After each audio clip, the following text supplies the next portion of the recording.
కల్లాలు ఇవన్నీ వాళ్ళు తునికాగా నింపేటోళ్ళ శ్రమ దోపిడి ఉండే దానికి వ్యతిరేకంగా అదొకసారి. ఈ భూస్వాములు అనేటోళ్ళు జీతగాళ్ళను పెట్టుకుంటారు వ్యవసాయం చేయించడానికి, వాళ్లకు సాలిసాలని కూలిచ్చుడు ఇవన్నీ అప్పుడు ఏమనిపించినాయి అంటారంటే ఇది సామాన్యులు అనేటోళ్ళకు న్యాయం జరుగుతలేదు, అది మనం ముందుండి పని చేస్తేనే అవుతుంది అనే ఉద్దేశంతో మాకు ఇంతకన్నా ముందు కన్నా ముందు వేయని వాళ్ళు నక్సలైట్లు అనేటోళ్ళు పరిచయాలు అయ్యి అట్లా ఇక్కడ ఏం జరుగుతుందట అని అంటే ఇవన్నీ జరుగుతున్నాయి అనేది దాదాపు మాకు అర్థమైంది.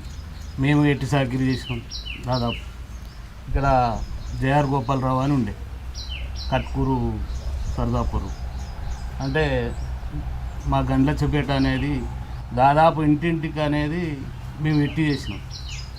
నాగళ్ళు కట్టుకొని పోయి దున్నాలి, వాళ్ళకి పంట వండియాలి, మళ్ళీ అదే పంట వండినాక మేమే పోయి కోసి కొట్టి అట్లని ఒక్కడ పోసి రావాలి. అట్లాంటి వ్యవస్థ అప్పుడు ఉండేది. దాన్ని మూలంగా ఈ ప్రాంతంలో నక్సలైట్లు అనేది పుట్టుక మూలంగా మేము వాళ్ళకి పరిచయం అయ్యి అట్లా కొన్ని రోజులు ఆ గ్రామంలో ఉండి ఆ పెత్తందారులకు వ్యతిరేకంగా కొంత ట్రగుల్ జరిగింది అన్నట్టు. అది జరుగుతున్న క్రమంలో వాళ్ళు మా మీద కేసులు పెడితే పోలీసు వాళ్ళు వచ్చుడు, మమ్మలను పట్టుకపోవడు, పోలీస్ స్టేషన్లు వేసుడు, మళ్ళీ మళ్ళీ వచ్చినాక మళ్ళీ వచ్చుడు, ఇట్లా ఇక పూర్తి కాలం పార్టీలో పోయే టైం వచ్చింది మాకు. ఇక ఇంటికాడ ఉండలేని పరిస్థితి, పోలీసు వాళ్ళు ఉండనీయకపోవడం, అట్లా మా ఇల్లు కూలగొట్టారు.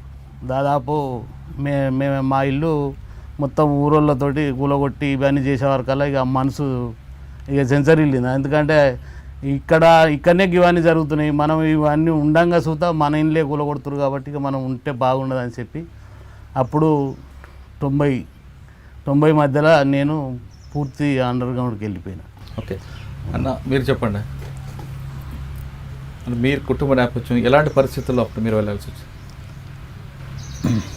అయితే అన్న, మేము 90లో చెన్నారెడ్డి గవర్నమెంట్ వచ్చినప్పుడు లీగల్ పీరియడ్ వచ్చిన తర్వాత అప్పుడు వరంగల్ మహాసభ జరుగుతుంది, రైతుకుల్ మహాసభ 90లో.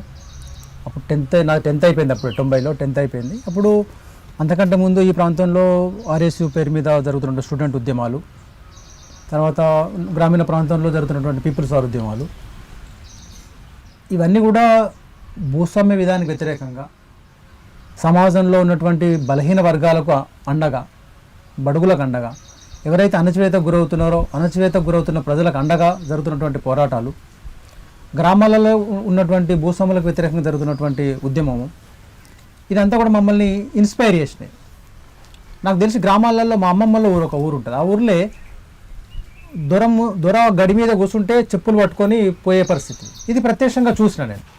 అరే చెప్పులు పట్టుకొని పోవడేంది ఇది అంటే, ఇక్కడ అంతే పోవాల్సిందే, ఇక్కడ ఏం చేయొద్దు వేరే అని ఇట్లా మాట్లాడుతున్న సందర్భము అది మనసులో ఎక్కడొక్కడ కలిసివేసింది. అరే ఒక మనిషిగా చూడాల్సిన సమాజము అంత దుర్మార్గంగా అణచివేయాలని చెప్పేసి అనుకోవడం ఏం కరెక్ట్ ఇది? కాబట్టి దీనికి వ్యతిరేకంగా జరుగుతున్నటువంటి ఉద్యమంలో మనం భాగస్వామ్యం కావాలి అనేది మనసులో అనుకొని ఆ 90 పీరియడ్లో జరుగుతున్నటువంటి తెలంగాణ రైతుకుల్ మహాసభ వరంగల్కు వెళ్ళి దాన్ని చూసి ఆ గద్దర్ మాట్లాడినటువంటి మాటలు ఇవన్నీ విని మనం కూడా ఈ ఉద్యమంలో భాగస్వామ్యం కావాలనేటువంటి మనసులో సంకల్పం చేసుకొని 90 నుండి ఉద్యమంతో టచ్లో ఉండి పూర్తి కాలంగా దాదాపుగా 90 నుంచి ఉద్యమంతో ఉంటూ 90 నుంచి 2000 సంవత్సరం డిసెంబర్ వరకు ఉద్యమంలో వివిధ స్థాయిలలో పనిచేసి బయటకు రావడం జరిగింది. ముఖ్యంగా అనుకున్న ఉద్దేశం ఏంటంటే, సమాజంలో జరుగుతున్నటువంటి పీడన, సమాజంలో ఒక వర్గం ఇంకొక వర్గాన్ని తొక్కిపెట్టాలనేటువంటి ఒక దుర్మార్గమైనటువంటి ఆలోచన, ఇది కరెక్ట్గా లేదు. నిజంగానే అణచివేయబడుతున్న వాళ్ళకు అండగా ఒకళ్ళం ఉండాల్సినటువంటి అవసరం ఉన్నది. ఉన్నోళ్ళ పక్షాన ప్రభుత్వాలు ఉన్నాయి, లేనోళ్ళ పక్షాన మనం ఉండాలి అనేటువంటి సంకల్పంతో వాళ్ళతో జాయిన్ కావడం జరిగింది. వాస్తవం కూడా కొంత సక్సెస్ అయినామని చెప్పేసి అనే సంతృప్తి కూడా ఉన్నది. ఏంటంటే అణచివేయబడుతున్నటువంటి వాళ్లకు ఆయుధాలు అందించి వాళ్ళను ఒక మనుషులుగా తయారు చేసి, వాళ్ళు అప్పటిదాకా అసలు మేము మనుషులమైనా, మేము వాళ్ళకంటే కిందోళ్ళము, వాళ్ళకంటే తక్కువ వాళ్ళము, వాళ్ళకంటే కింద కూర్చోవాల్సిన వాళ్ళము అనేటువంటి భావాన్ని, అది కాదు మనం మనుషులము, మీరు మనుషులుగా ఆలోచించండి, మీరు కూడా ప్రశ్నించండి, మీరు కూడా మనుషులమే, మనం కూడా ఈ సమాజంలో తప్పకుండా మనం వాళ్ళతో సమానంగా ఉండాల్సిందే అనే దాన్ని గ్రామీణ స్థాయి నుంచి దాదాపుగా విద్యార్థుల నుంచి ఇదంతా కూడా ప్రచారం చేసి ఆయా గ్రామాలలో సంఘాలు ఏర్పాటు చేసి ప్రజలను చైతన్యం చేసి తిరుగుబాటు, మీరు వెట్టి చాకిరీలు చేయొద్దు, మీరు అవమానానికి గురి కావద్దు, మీరు కూడా మనుషులే, మనందరం కూడా మనుషులమే, తప్పకుండా మనం వీటన్నిటిని ఎదుర్కోవాలి, వీటిని వ్యతిరేకంగా నిలబడాలి, ఉద్యమాలు చేయాలి, మీరంతా మాకు సపోర్ట్ చేయాలని చెప్పేసి అంటే గ్రామాలలో అందరూ కూడా ఆ టైంలో అనేక అవమానాలు. నాకు తెలిసి నిజామాబాద్ జిల్లాలో ఇంకొక సమస్య తీవ్రంగా ఇప్పటిదాకా కూడా దాదాపు నాకు తెలిసిన ఔషధీలు ఇప్పటిదాకా కూడా ఉండొచ్చు. ఇంకా 2 గ్లాసుల పద్ధతి హోటళ్లలో 2 గ్లాసులు ఉంటాయి. ఒక గ్లాసు ఎస్సీ కుల పుల్ల వచ్చి కింది కులాలు వచ్చి చాయ్ తాగిపోతే వాళ్ళే కడుక్కొని వాళ్ళే అక్కడ పెట్టుకొని పోలే, మళ్ళీ రేపు వస్తే అరే నీ గ్లాసు నువ్వే పెట్టుకోరా అనేటువంటి ఒక ఇది చాలా అవమానకరమైనటువంటి ఒక పరిస్థితి. దీన్ని బ్రేక్ చేయాలి. ఇట్లాంటివి కూడా ఒక ఆత్మగౌరవానికి సంబంధించిన సమస్య. అట్లాంటి వాటి వల్ల కూడా చాలామంది యువకులు, చాలామంది ప్రజలు అనేక రకాల అవమానాలకు తెలంగాణలో మీకు తెలుసు దాదాపుగా. ఇక్కడ మీ ప్రయాణం సాగే ముందు ఒకసారి అక్క కూడా పరిచయం చేస్తాం. అక్క మీరు చెప్పండి అక్క, మీరు ఎందుకు ఉద్యమం వైపు అడుగులేశారు? మాది కామారెడ్డి దగ్గర మర్కలని గ్రామం. అయితే అక్కడ పాటలు మేము చిన్న పిల్లలు అయినా, నేను 14 ఏళ్ళు ఉంటావచ్చు అంతే, చిన్న ఏజ్లోనే పోయినాం పాటలోకి. అలా పాటలు అలా మాటలు మా ఇంటి పక్క ఇంటికి అద్దరుకే వీటితో నేను ఆకర్షితురాలనై ఉద్యమంలో పోవాలనుకొని డిసైడ్ అయినాం. అయితే ఒకటి ఏంటంటే వచ్చినప్పుడు అలా పాటలు మాటలు వినుకుంటా నేను కూడా ఒక 2 సంవత్సరాలు కరపత్రాలు వేసుడు, గోడకు మబ్బులు లేచి రాత్రులు లేచి, తర్వాత ఈ స్వతంత్ర దినం వచ్చిందని అంటే దానికి వ్యతిరేకంగా బ్లాక్ జెండాలు ఎగిరేయడం, బీడీ కంపెనీలలో మనకు ఇట్లా ఈ బీడీ కార్మికుల్ని ఏ రకంగా దోసుకుంటుండ్రు అనేది వాళ్ళు చెప్పిన దాన్ని బట్టి అర్థం చేయిస్తూ ఒక 2 ఇయర్స్ ఇంటికి అడిగేసి తర్వాత లోపలికి వెళ్ళిపోయినాం. అంటే లోపలికి వెళ్ళేంత పరిణామాలు ఏమైనా ఎదురయ్యా మీకు? అట్లని ఏం కాదు కానీ అంతే, ఇక ఉద్యమంలో మనం కూడా భాగస్వామ్యం కావాలి, మనం జనం కోసం ఏదో ఒకటి చేయాలి అనే ఒక ఆలోచన అంతే. అక్క మీరు లోపలికి వెళ్ళేసరికి పార్టీలో అప్పుడు ఒక నిర్ణయం ఉంది, చిన్నపిల్లలకు తీసుకోకూడదు అనే, అది మీకు ఏమైనా ఇబ్బంది అయిందా? అట్లా ఏం లేదన్న, మరి అట్లాంటి ఇబ్బంది అయితే ఏం కాలేదు.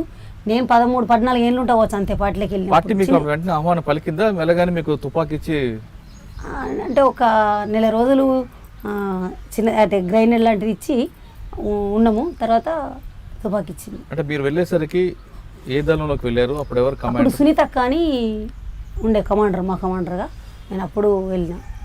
ఎంతకాలం మీరు పార్టీలో ఉన్నారు? పార్టీలో 7 సంవత్సరాలు ఉన్నా. 93లో పోయినాం, 93 చివరికి, అంటే 90 నుంచి పనిచేసిన నేను కూడా, 93 చివరిలో వెళ్ళిపోయాను లోపలికి. 93 నుంచి మీరు పనిచేస్తారు. మీ ప్రయాణం ఎక్కడెక్కడ సాగింది అక్క?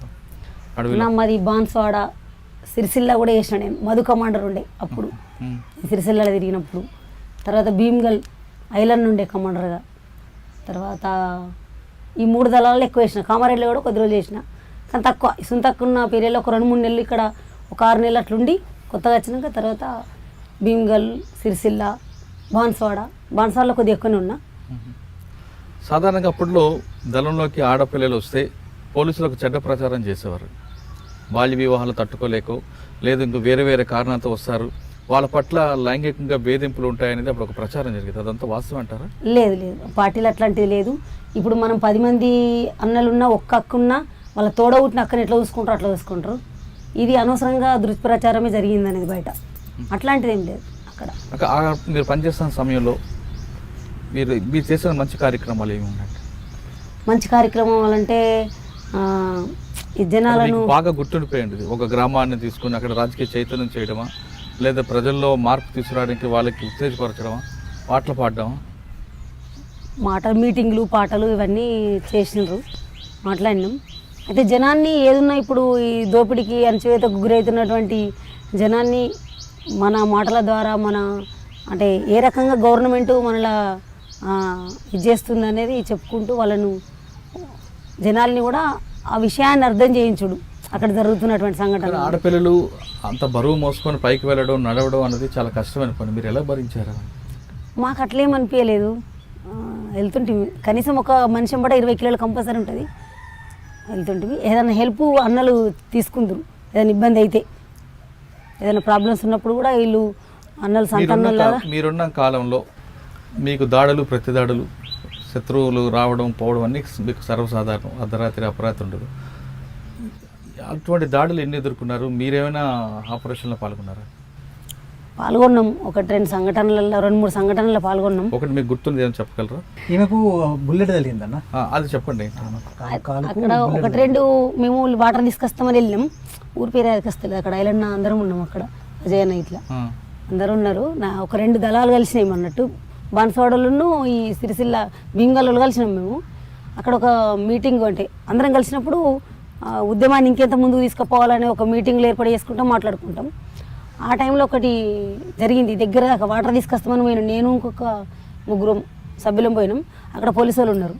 అంటే వాళ్ళు ఇక మేము ఫాస్ట్గా వెనక వచ్చేసి, ఎందుకంటే మేము తక్కువ ఉన్న వాళ్ళు ఎక్కువ ఉన్నారు కాబట్టి మనల్ని రక్షించుకోవడం కోసం మేము ఫాస్ట్గా వెనక వచ్చేసి మా వాళ్ళకి చెప్తే ఫైరింగ్ చేసుకుంటా వెళ్ళిపోయినాం అక్కడ నుంచి. మీకు తగిలిందా? అక్కడ తగలలేదు నాకు. అయితే ఒక తండాల చెద్మల్ తండా అని ఉంటుంది ఒకటి. అయితే ఈ కానిస్టేబుల్ లంబడోళ్ళ అయిన కానిస్టేబుల్ ఉన్నాడు అందులో. ఆయన పోలీస్ ఇన్ఫార్మర్గా మారిండు అనేది పక్క మాకు తెలుసు అన్నట్టు. అయితే ఒక పండగ చేస్తారు లంబడోళ్ళు. ఆ పండగ సమయంలో ఆయన వస్తాడు అక్కడికి ఖచ్చితంగా. ఆయన మా భయానికి అత్తలేడు, మేము పట్టుకుంటామని. ఆ రోజు వస్తాడని మాకు తెలిసి మేము వెళ్ళాం అన్నట్టు అందరం దళమంతా. అప్పుడు అజయ్ అన్న కమాండర్ ఉన్నాడు. వెళ్ళే వరకు ఏమైందంటే వాళ్ళకి అర్థమైంది మేము వచ్చేది. వాళ్ళు మా మీదకి దాడి చేసారు. ఏది పెద్ద పెద్ద కొట్టముకున్న కట్టెలు తీసుకొని దాడి చేస్తే మా సభ్యులు ఏం చేశారు, ఫైరింగ్ స్టార్ట్ చేశారు. ఆ ఫైరింగ్లో నేను మా కమాండర్కి నేను గార్డును, అంటే ఆ కమాండర్ని రక్షించుకోవాలి. అంటే గార్డును కాబట్టి మా కమాండర్ అక్కడ ఉండి ఇట్లా తీసుకొస్తాను పోతే మా వాళ్ళు కొట్టిన తూటనే నాకు పడ్డది. అంటే వాళ్ళు కూడా పోలీసు వాళ్ళు కూడా మన ఆయన దగ్గర కూడా తుపాకీ ఉంది, ఆయన కొట్టిండు, రాళ్ళతో కొట్టిర్రు, చాలానే ఇబ్బంది పెట్టారు. దళాన్ని బాగా ఇబ్బంది అయింది. అప్పుడు నడవగా ఈ నుంచి కొద్ది దూరం నడిచినామంతే తీసుకెళ్ళారు వాళ్ళు. కొంత దూరం కొంత ప్రయాణంలో మీరు చేసిన దాడులు ఏమున్నాయా? పోలీస్ స్టేషన్ మీద కానీ, ప్రజాప్రతినిధి మీద కానీ, రాజకీయ నాయకుల మీద కానీ, శత్రువుల మీద కానీ? చాలామంది రాజకీయ నాయకులని, ఈ సర్పంచ్లని ఊళ్ళో కరెక్ట్ చేయకపోతే చంపిన సంఘటనలు కూడా ఉన్నాయి. మీరు చేసింది ఏమన్నా స్వయంగా ఉంది? గుర్తుంటే చెప్పండి, మీకు ఇబ్బంది లేకపోతే. అట్లాంటి ఇబ్బంది ఏం లేదు. మా ఊరి దగ్గరనే అది ఎక్స్ రోడ్ ఉంటుంది ఒకటి, పద్మాజీవాడ అని. అయితే అక్కడ సర్పంచ్ని వస్తాడు హెచ్చరించినాం చెప్పినా కానీ ఆయన వినలేడు. దాంతో మేము అక్కడ చంపడం జరిగింది. నేనే చంపిన సర్పంచ్ని. చాలా ఊళ్ళలో దేశశుద్ధి కూడా చేసినాం. అంటే చెప్తినకపోతే మాతోనే కొట్టిద్దరు, ఎందుకంటే అక్కలు కొట్టరు, అక్కలు ఏం చేయలేరు అని ఇట్లా ఉంటుంది కదా బయట, పట్టిన పోయిరు ఇట్లా అట్లా అని. అట్లాంటిది ఏం లేకుండా మాతోనే ఏదైనా ఉంటే చేపిద్దరు వీళ్ళు. వాటి నిర్ణయాలు తీసుకొని ఒకసారి మీ దైనందిన కార్యక్రమం ఏ విధంగా జరుగుతుంది? రోజు దినచర్య పొద్దున లేవగానే గ్రౌండ్కి వెళ్ళాలి కంపల్సరీ. నువ్వు ఎక్కడన్నా నుండు గింత జాగాలైనా సరే ఇదే గ్రౌండ్గా మనం నిలబడ్డ కానే చేయొచ్చు ఎక్సర్సైజు. ఆ ఎక్సర్సైజ్ చేయడం, గ్రౌండ్ ఉంటే గ్రౌండ్లో వేస్తాం, గ్రౌండ్ లేకపోతే నిలబడ్డ కాడ ఒకళ్ళు షెల్టర్ తీసుకొని షెల్టర్లు ఉన్నా కానీ ఎక్సర్సైజ్ అనేది కంపల్సరీ ఉంటుంది. దాదాపు ఎక్సర్సైజ్ చేయడం అనేది ఉంటుంది. దాని తర్వాత ఏదైనా టిఫిన్ ఉంటే తినడం, టిఫిన్ లేకపోతే అంబలు చేసుకొని తాగడం, లేకుంటే టీ పెట్టుకొని అందులో ఏదో ఒకటి బిస్కెట్ల పొడలు అట్లాంటివి తినడం, ఇట్లాంటివి ఉంటుంది. పొద్దున మధ్యాహ్నం ఇక మన ప్రయాణం ఉంటేనేమో ప్రయాణం చేస్తాం, ప్రయాణం లేకపోతే ఆగేది ఉంటే పుస్తకాలు పట్టుకొని చదువుకోవాలి కంపల్సరీ, ఖచ్చితంగా ఉంటుంది అన్నట్టు. ఇక అలా చదువుకున్నాడు అనేది. ఏదైనా డౌట్స్ ఉంటే మనకంటే ఎక్కువ తెలిసిన వాళ్ళు ఉంటారు కదా, వాళ్ళని వెళ్ళి తెలుసుకోవడం. తర్వాత 1 గంట అట్లా 2 గంటలు ఏమన్నా అవకాశం ఉంటే అట్లా ఒరుగుతారు. ఏమన్నా నైట్ నిద్ర లేకపోతే నడిస్తే, లేకుంటే చదువుకోవడమే ఎక్కువ శాతం. చదువుకున్న దాని మీద డిక్టేషన్ అని ఉంటుంది. అంటే తప్పులు ఒప్పులు ఏం రాస్తున్నాం, ఏం నేర్చుకుంటున్నాం అనేది. లేదనంటే ఒక మార్క్స్ ఉద్యమాన్ని ఇంకా ముందు తీసుకుపోవడం కోసం ఏ పాఠాలు నేర్చుకుంటే బాగుంటుంది అనేది కూర్చునబెట్టి 5-6 ఉంటే కూర్చునబెట్టి చెప్పడం జరుగుతుంది. సాయంత్రం ఎక్కువ శాతం నడకనే ఉంటుంది ఎక్కువ. ఒక్కసారి అనిపించిందా ఎందుకురా ఈ మోయడం, ఎందుకురా కష్టం? ఒక్క క్షణం కూడా అనిపించలేదా అట్లా? ఒక్క క్షణం కూడా అసలు అట్లా అనిపించలేదు. ఇప్పుడు మరి మీ ఇద్దరి మధ్యన ఆయన పెళ్లి చేసుకోవాలని అన్నకి ఎప్పుడు అనిపించింది? అది బాగా క్రామనే కదా. ఇక అది తర్వాత మస్తు రోజులకు, అంటే ఉద్యమంలో ఉన్నప్పుడు పెళ్లి చేసుకున్నారు. అంటే మీ ఇద్దరు ఎక్కడ కలిసారు? కామారెడ్డి భీమ్గల్ అంతా కలిసే ఉంటాం కదా. ఎప్పుడెప్పుడు నెలకు ఒకసారి అట్లా అన్ని దళాలు దాదాపు కలుస్తాయి. ఎందుకంటే రాష్ట్ర కమిటీ నుంచి, కేంద్ర కమిటీ నుంచి మాకు వస్తాయి అన్నట్టు. ఏ పనులు చేయాలో, ఎట్లా చేయాలో, ఎట్లా ఉద్యమాన్ని ముందు తీసుకుపోవాలనేది కార్యక్రమం ఉంటుంది కదా. ఆ కార్యక్రమం కోసం కంపల్సరీ కలుస్తాం, మీటింగ్లు పెట్టుకుంటాం. అంటే మీ ఇద్దరికి ఫస్ట్ ఎవరు ప్రేమించుకున్నారు? ఆయన పెళ్లి చేసుకోవాలనిపించేది ఆయన అడిగిండు అడిగిండు మిమ్మల్ని అడిగారా? అవును, ఏమని? నేను పెళ్లి చేసుకోవాలనుకుంటున్నా అన్నాడు. సరే కొద్ది రోజు ఒక 2 days టైం తీసుకొని చెప్పిన. ఓకే అన్నాడు. ఏమని 2 రోజులు ఎందుకు ఆలోచించారు ఆయన గురించి? అట్లని కాదు కానీ వెంటనే అట్లా చెప్పలేం కదా ఎవరి. సాధారణంగా ఉద్యమంలో పెళ్లి చేసుకోవాలనుకుంటే పార్టీకి నిర్ణయం ప్రకారం 2 వేరువేరుగా ఒక 6 నెలలు తర్వాత కలిపి పార్టీ. ఇది మాత్రం నిజం, కంపల్సరీ. అట్లా చెప్పినాక ఏం చేసారు, నన్ను బాన్స్వాడకి వేసేసారు ఒక 6 నెలలు. తర్వాత మళ్ళీ వచ్చినాక పెళ్ళి. ఎక్కడ చేశారు పెళ్లి మీ ఇద్దరికి? భీమగల్ ఏరియా, రాత్నగర్ అని. అంటే ఆయన అడగగానే మీరు ఒప్పుకున్నారా? అట్లా నేను లేదు, ఒక 2 days ఆలోచించి చెప్తానన్న అట్లా చెప్పిన. నేను అప్పుడు బెంగాల్ దళ కమాండర్ ఆయన. ఎంతకాలం మీరు ఉన్నారు? మేము 7 సంవత్సరాలు ఉన్నాం లోపల. 7 సంవత్సరాలు. తర్వాత మీరు ఎప్పుడు వచ్చారు? ఇంత పాటు వచ్చారు ముందు? కలిసి ఒక్కడిసారి వచ్చిన. ఇక మీ టాపిక్ తీసుకుంటే సకినాల అంజయ్ అనగానే నిజామాబాద్ జిల్లాలో అప్పట్లో పోలీసులకి కొంచెం హడలు ఉండేది. ఎందుకంటే నిజామాబాద్లో అప్పట్లో నేను సిటీలో పనిచేసే టైంలో నిజామాబాద్లో 2 టౌన్ పోలీస్ స్టేషన్ బ్లాస్ట్కి పథకం, పక్కన వాటర్ ట్యాంక్. ఈ water tank police station blast అయితే వాటర్ ట్యాంక్ కూలిపోతుంది. మేము కరెక్ట్గా కాపాడుకున్నాం కాబట్టి పోలీస్ స్టేషన్ బ్లాస్ట్ కాలేదు. మావోయిస్టులకి ఎదురుదెబ్బ, అప్పుడు పీపుల్స్ వార్కి ఎదురుదెబ్బ తగిలింది. లేదు అంటే వాటర్ ట్యాంక్ కూలిపోయి ఉంటే ప్రజలు చాలామంది నష్టపోతారు అనేది ఒక ఆర్టికల్ వచ్చింది. దాని మీద అప్పుడు అధికారులు మాట్లాడడం అంతా జరిగింది. అటువంటి సిచ్యువేషన్ ఉన్న సిటీలో ఒక ఆర్గనైజర్గా మీరు ఒక ప్యానిక్ క్రియేట్ చేసుకొచ్చారు. ఒకసారి మీరు మీ ప్రయాణం గురించి చెప్పండి. నేను నిజామాబాద్ టౌన్ ఆర్గనైజర్గా పనిచేస్తాను. ఫస్ట్ నుంచి అక్కడి నుంచి స్టార్ట్ అయ్యారా? దాదాపుగా నేను లోపలికి వెళ్ళిన తర్వాత ఇక్కడ నిజామాబాద్ టౌన్కి వెళ్ళాను. ఓకే. నిజామాబాద్ టౌన్లో పనిచేస్తున్న క్రమంలో అక్కడ సుధీర్ అని మాకు సిటీ ఆర్గనైజర్, అతను కూడా ఆర్గనైజర్ ఉండే. తను నేను ఇంకో మిత్రుడు, తను వేరే దగ్గర ఎన్కౌంటర్లో చనిపోయాడు. సుధీర్ కూడా లోకల్ టౌన్లో ఎన్కౌంటర్లో చనిపోయాడు. కొంతకాలం నేను సిటీ ఆర్గనైజర్ పనిచేసిన తర్వాత ఆర్ఎస్యూలో పనిచేస్తుంటే, నేను ఆర్ఎస్యూ స్టేట్ కమిటీలో పనిచేసిన, ఆర్ఎస్యూ రాష్ట్ర కమిటీ సెక్రటరీగా పనిచేస్తాను నేను. అది తిరుపతి కొండలలో, రేణిగుంట కొండలలో ఒక పెద్ద కాన్ఫరెన్స్ జరిగింది. ఆర్ఎస్యూ 12వ మహాసభలు అని చెప్పేసి అని ఒక 100 మంది సహజ నక్సలైట్ల మధ్యలో ఒక 50 మంది స్టూడెంట్స్ కలిసి ఒక మీటింగ్ ఏర్పాటు చేసాం. అది రేణిగుంట కొండలు తిరుపతిలో. అది అప్పుడు ఉమ్మడి ఆంధ్రప్రదేశ్లో. అన్న నేను రాష్ట్ర కమిటీలో పనిచేసినట్టు ఆర్ఎస్సీలో. అది పనిచేస్తున్న క్రమంలో నిజామాబాద్లో నేను ఉంటున్నా అనేది బాగా స్ప్రెడ్ అయిపోయింది, బాగా లీక్ అయింది. పోలీసుకు నా మీద బాగా వాంటింగ్ స్టార్ట్ అయింది. వేట, ఇతను దొరకబట్టాలి అని. అది పార్టీ కూడా గుర్తించింది. అప్పుడు ఇతను అక్కడ ఉంటే ప్రమాదం ఎక్కువ ఉన్నదని చెప్పేసి నేను అడవిలోకి తీసుకొచ్చాను. అక్కడ నుండి అడవిలోకి వచ్చిన తర్వాత నేను సిర్నాపల్లి ఏరియాలో కొంతకాలం పనిచేసిన, అక్కడ నుంచి బాన్స్వాడలో పనిచేసిన, ఎల్లారెడ్డిలో పనిచేసిన. అక్కడ నుండి వచ్చి భీమగల్ ఏరియా దళ నాయకునిగా నన్ను ప్రమోట్ చేసి భీమగల్లో ఉంచింది. అప్పుడు అంటే అడవిలో మీ ప్రయాణం ఎక్కడి నుంచి స్టార్ట్ అయింది? భీమగల్ నుండా? లేదు, సిరిసిల్లనే. మా ప్రాపర్ ఇక్కడే కాబట్టి ఇక్కడ నుండి స్టార్ట్ అయింది. ఇక్కడనే అడవిపతి అని సిరిసిల్ల జిల్లాలో ఇప్పుడైతే, అప్పుడు ఉమ్మడి కరీంనగర్ జిల్లా, ఇప్పుడు సిరిసిల్ల జిల్లాలో నిజామాబాద్ ఆనుకొని ఉంటుంది. నిజామాబాద్ నేను వెళ్ళొచ్చిన నేను అక్కడ యూజీలో ఉన్న టైంలో మీ ప్రయాణం ఎక్కడి నుంచి స్టార్ట్ అయిందా? ఇక్కడ నేను సిరిసిల్ల నుండే స్టార్ట్ అయ్యింది. ఎవరు మీకు అప్పుడు దళ కమాండర్? మాకు ఇక్కడ కమాండర్ కొట్టాల మోహన్ రెడ్డి ఎల్ఎస్ మధు అని చెప్పేసి. అంతకంటే ముందు చిన్న అని ఒక ఆయన ఈ లచ్చపేట అని ఇక్కడ ఆయన, తను అంతకంటే ముందు దేవుని నర్సే అని చెప్పేసి ఇంకొక అతను. అంటే మీరు చిన్న నుంచి ప్రయాణం చేస్తారా? చిన్న బాగా మాకు దగ్గర అప్పుడు ఒక కమాండర్ ఉన్న అతను. అంతకంటే ముందు దేవుని నర్సే అని చెప్పేసి. ఫస్ట్ మీరు ప్రారంభమైన దళం ఇదని చిన్ననే అనుకుందాం. ఇక చిన్న కంటే ముందు దేవుని నర్సయ్యతో కూడా పరిచయం ఉంది, కానీ అప్పుడు నేను స్టూడెంట్ ఆర్గనైజేషన్లో సిరిసిల్లలో వెమ్నాడులో చదువుకుంటున్నాను. అంటే మీ ప్రయాణంలో మీకు అంటే ప్రజలకి ఏం మంచి పని చేసాం అన్నది ఏం గుర్తు? అంటే నాకు తెలిసి మేము ఏ రోజు కూడా ప్రజలకు మంచి పనే చేసినాం. మాకు ఇప్పటిదాకా కూడా తృప్తి ఏమున్నదంటే, సార్ బయటకు వచ్చినాం అనేటువంటిది ఒకటి ఉంది తప్ప, ఉన్నన్ని రోజులు మాత్రం ప్రజల కోసం నిజాయితీగా నిస్వార్థంగా ఏ ఒక్క రోజు నాకు నేను బతకాలనేటువంటి ఆలోచనతో కాకుండా ప్రతిరోజు ప్రజల కోసం అంకితమై పనిచేసినాం. అది పూర్తిగా ఒక అంకిత భావంతో పనిచేసినాం. అది ప్రతి సందర్భంలో కనిపిస్తుంటుంది. నాకు తెలిసి ఆ ప్రాంతం అప్పుడు సిరిసిల్ల ఉత్తర తెలంగాణలోనే నిజామాబాద్లో గ్రామరాజ్య కమిటీల నిర్మాణం జరిగింది. ఉద్యమము ఉవ్వెత్తున లేచి ఒక రకంగా మీకు కూడా తెలుసు, నాకు తెలిసి అప్పుడు ప్రభుత్వానికి సమాంతరమైనటువంటి ప్రభుత్వం పీపుల్స్ వార్ నడిపింది ఉత్తర తెలంగాణలో.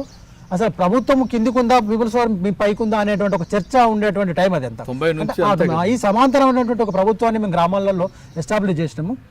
తర్వాత ప్రజలకు ఆ సందర్భంగా అనేక రకాల సమస్యల పట్ల, అనేక రకాల అణచివేతల పట్ల, అనేక రకాల ఉద్యమాల పట్ల వాళ్ళకు చైతన్యం చేయడం జరిగింది. అప్పుడు మొత్తం ఒక తెలంగాణలోనే కాకుండా నాకు తెలిసి భారతదేశంలో వ్యాప్తంగా కూడా అనేక రకాల ఉద్యమాలు, ఒక దిక్కు జాతుల ఉద్యమాలు, ఒక దిక్కు మనకు శ్రీలంకను చూసుకుంటే ఎల్టీటీ ఉద్యమము, మనకు జమ్మూ కాశ్మీర్లో చూసుకుంటే జేకేఎల్ఎఫ్ ఉద్యమము, అస్సాంలో చూసుకుంటే ఉల్పా ఉద్యమము, మనం ఈశాన్య భారతం పోతే నాగాలాండ్ ఎన్ఎస్సిఎన్ ఉద్యమము, పంజాబ్ పోతే బబ్బర్ ఖాల్సా ఉద్యమం. ఇవన్నీ కూడా జాతుల పోరాటాలు ఒక దిక్కు, ఇంకొక వైపు కమ్యూనిస్టు ఉద్యమము ఉవ్వెత్తున భారతదేశంలో ఎగిసిపడుతున్నప్పుడు ప్రజలకు నిజంగానే మనకు ఇవ్వాలనో రేపు మనకు విప్లవం వస్తుందనేటువంటి ఒక పరిస్థితి. చార్ మజుందారు ఆనాడు మాట్లాడినటువంటి మాట ప్రకారం భారతదేశం అంతా కూడా ఎండుగడ్డు పరుచుకొని ఉన్నది, మనం పుల్లబెట్టడమే ఆలస్యం, మనం విముక్తి కాబోతున్నాం అని చెప్పేసి. ఆనాటి సొంది ఉన్నటువంటి ఆ పరిస్థితులను కూడా ప్రజలను ఇంకా కొంచెం మేలుకొల్పి, ఇంకా కొంచెం ఉద్యమం వైపు నడిపించాలని చెప్పేసి ఇక్కడ స్థానికంగా ఉన్నటువంటి భూస్వాములకు వ్యతిరేకంగా వ్యతిరేకంగా పోరాటాలు చేస్తూ వాళ్ళ భూములను లాక్కొని ప్రజలకు పంపిణీ చేసినాం. అనేక గ్రామాలలో 100 ఎకరాలు.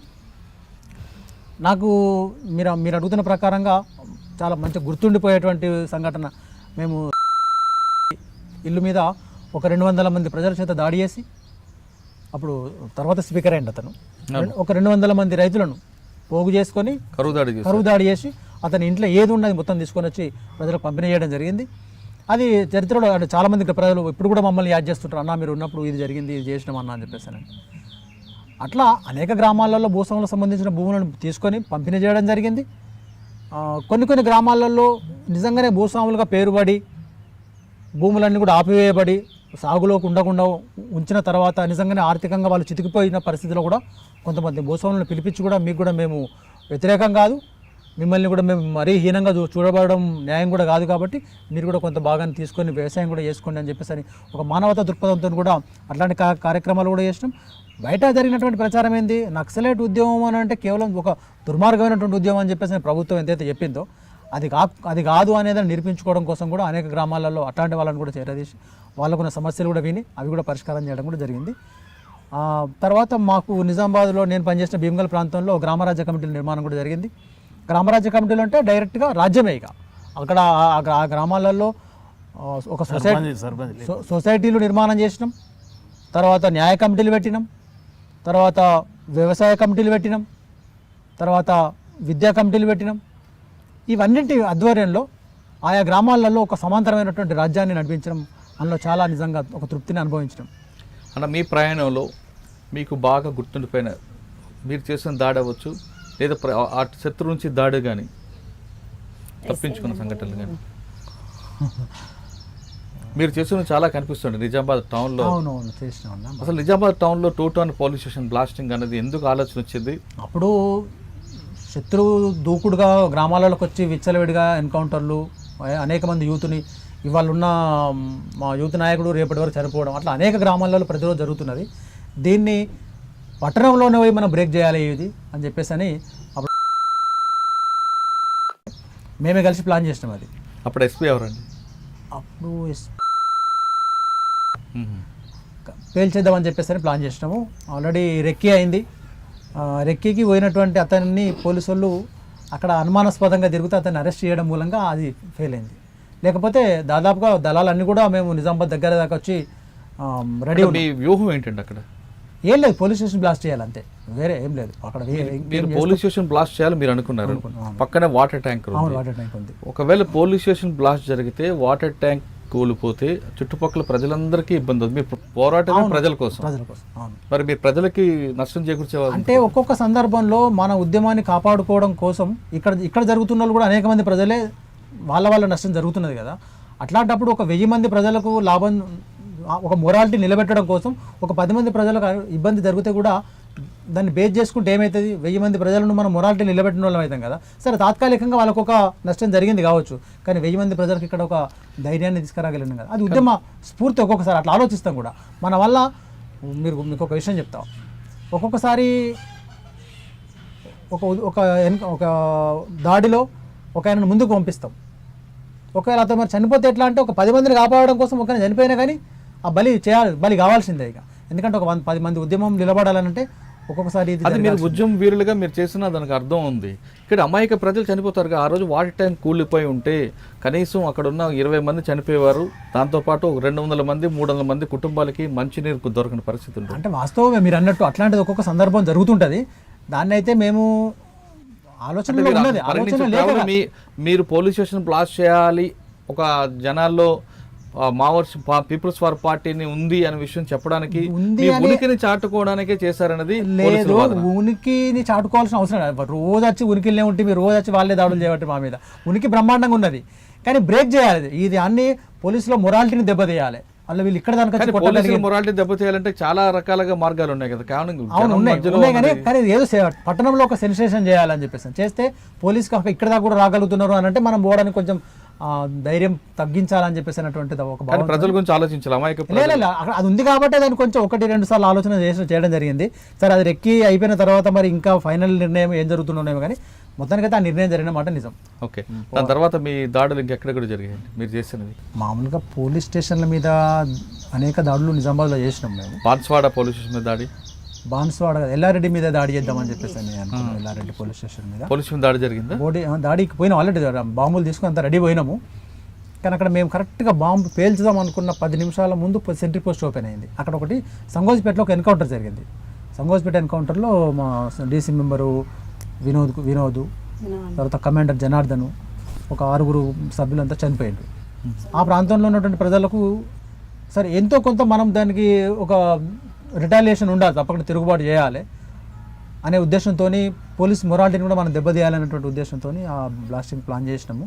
మేము ఎప్పుడైతే బాంబు పేల్చుదాం అనుకున్న టైంలో 10 నిమిషాల ముందు అక్కడ సెంట్రీ పోస్ట్ ఓపెన్ చేసిండ్రు. బాంబు తీసుకొని ఎల్లారెడ్డి పోలీస్ స్టేషన్ ముందుకు మేము పోయినాము. వాళ్ళు ఎవరా పిల్లగా మీరు ఇటు వచ్చిండ్రు అని ఆ సెంట్రీ అనుడితోనే ఏం లేదు సార్, మేము తోపుడు బండి మీద తీసుకుపోయినాం, 4 గీరల బండి మీద బాంబు తీసుకుపోయినాం, దాన్ని పెట్టి పేల్చేద్దామని అనుకున్నాం. అది వాళ్ళు పోలీస్ అంతకంటే 10 నిమిషాల ముందో 15 నిమిషాల ముందో వాళ్ళు సెంట్రీ పోస్ట్ ఓపెన్ చేశారు. చేయకపోయి ఉంటే అది ఆ రోజు జరిగింది. సెంటర్ ఉంటే మీకు ఎందుకు పోయి అంటే మేము దాన్ని పెట్టుకోలేం కదా, దాన్ని చేయలేము. ఒక 10 నిమిషాల టైం వచ్చి ఉంటే అది జరిగేది, జరగలేదు. అది ఏ పిల్లగా అనగానే మీరు అక్కడ పిల్లలు వాస్తవంగా చిన్న పిల్లలు ఏం చేశారు? అది బయటకు తీసుకొచ్చి వేరే దగ్గర నిజాం సాగర్ గెస్ట్ హౌస్ పెంచారా? నిజాం సాగర్, మీకు నిజాం సాగర్ ఐడియా ఉందా? నిజాం సాగర్లో ఒక నిజాం కట్టినటువంటి గెస్ట్ హౌస్ పేల్చేసినాం. ఆ బాంబు దాన్ని ఏం చేస్తామని చెప్పేసి తీసుకున్నాం. వాళ్ళకి చెప్పేస్తే వేరే పిల్లలు తీసుకుని పేల్చేసింది. అలాంటి పేల్చిన సంఘటనలు ఇంకేమి ఉన్నాయి? చాలా ఉన్నాయి.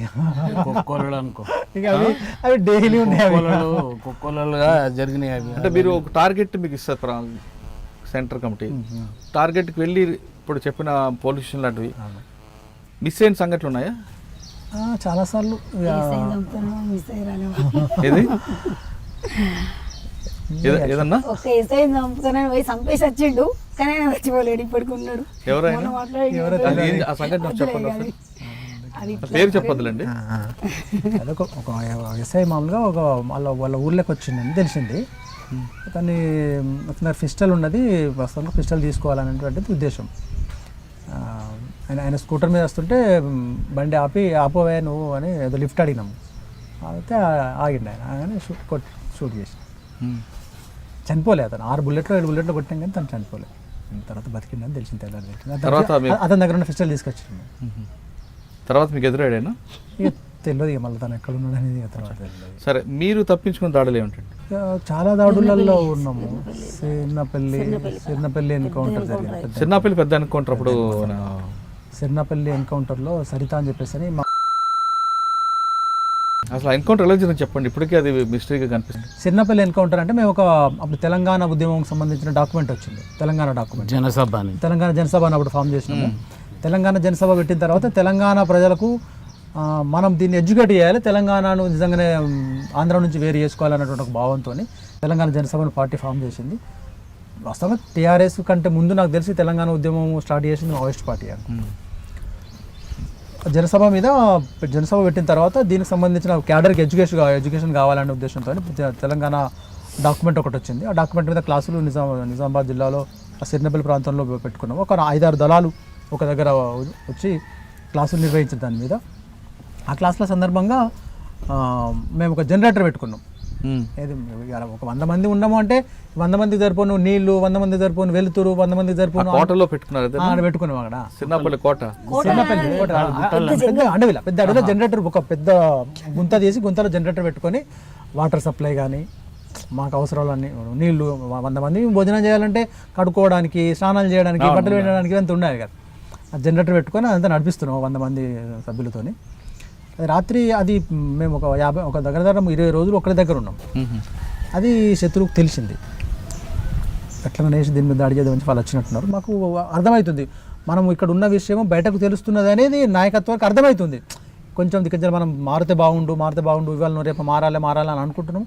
ఈ లోపు కొంచెం క్యాంప్లో అలజడి స్టార్ట్ అయింది, ఏదైనా జరుగుతుంది ఇవాళ రేపట్లా మనం అని అనుకుంటున్నాము.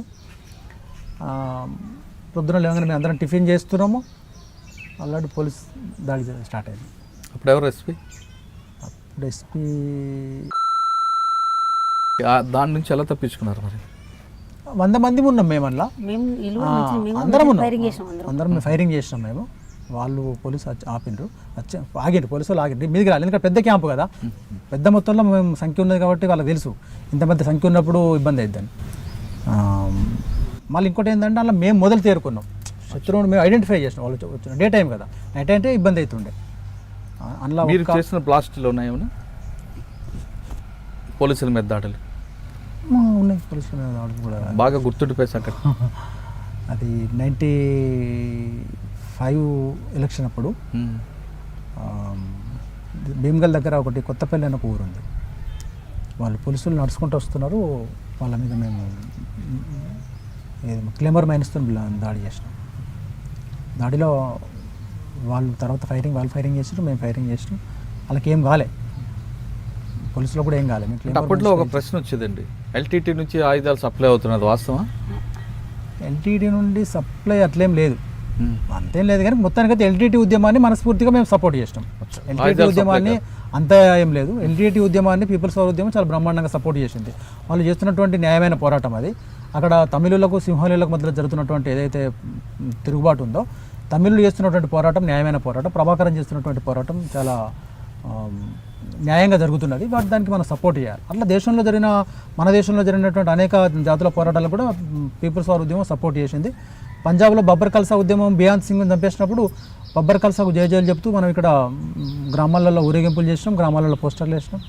అంటే ఆయా జాతులు జరుగుతున్నటువంటి అణచివేతకు వ్యతిరేకంగా పోరాడుతున్నటువంటి జాతులకు కమ్యూనిస్ట్ ఉద్యమంగా, మావోయిస్ట్ ఉద్యమంగా, నక్సలైట్ ఉద్యమంగా మనం వాటిని సపోర్ట్ చేయాలి.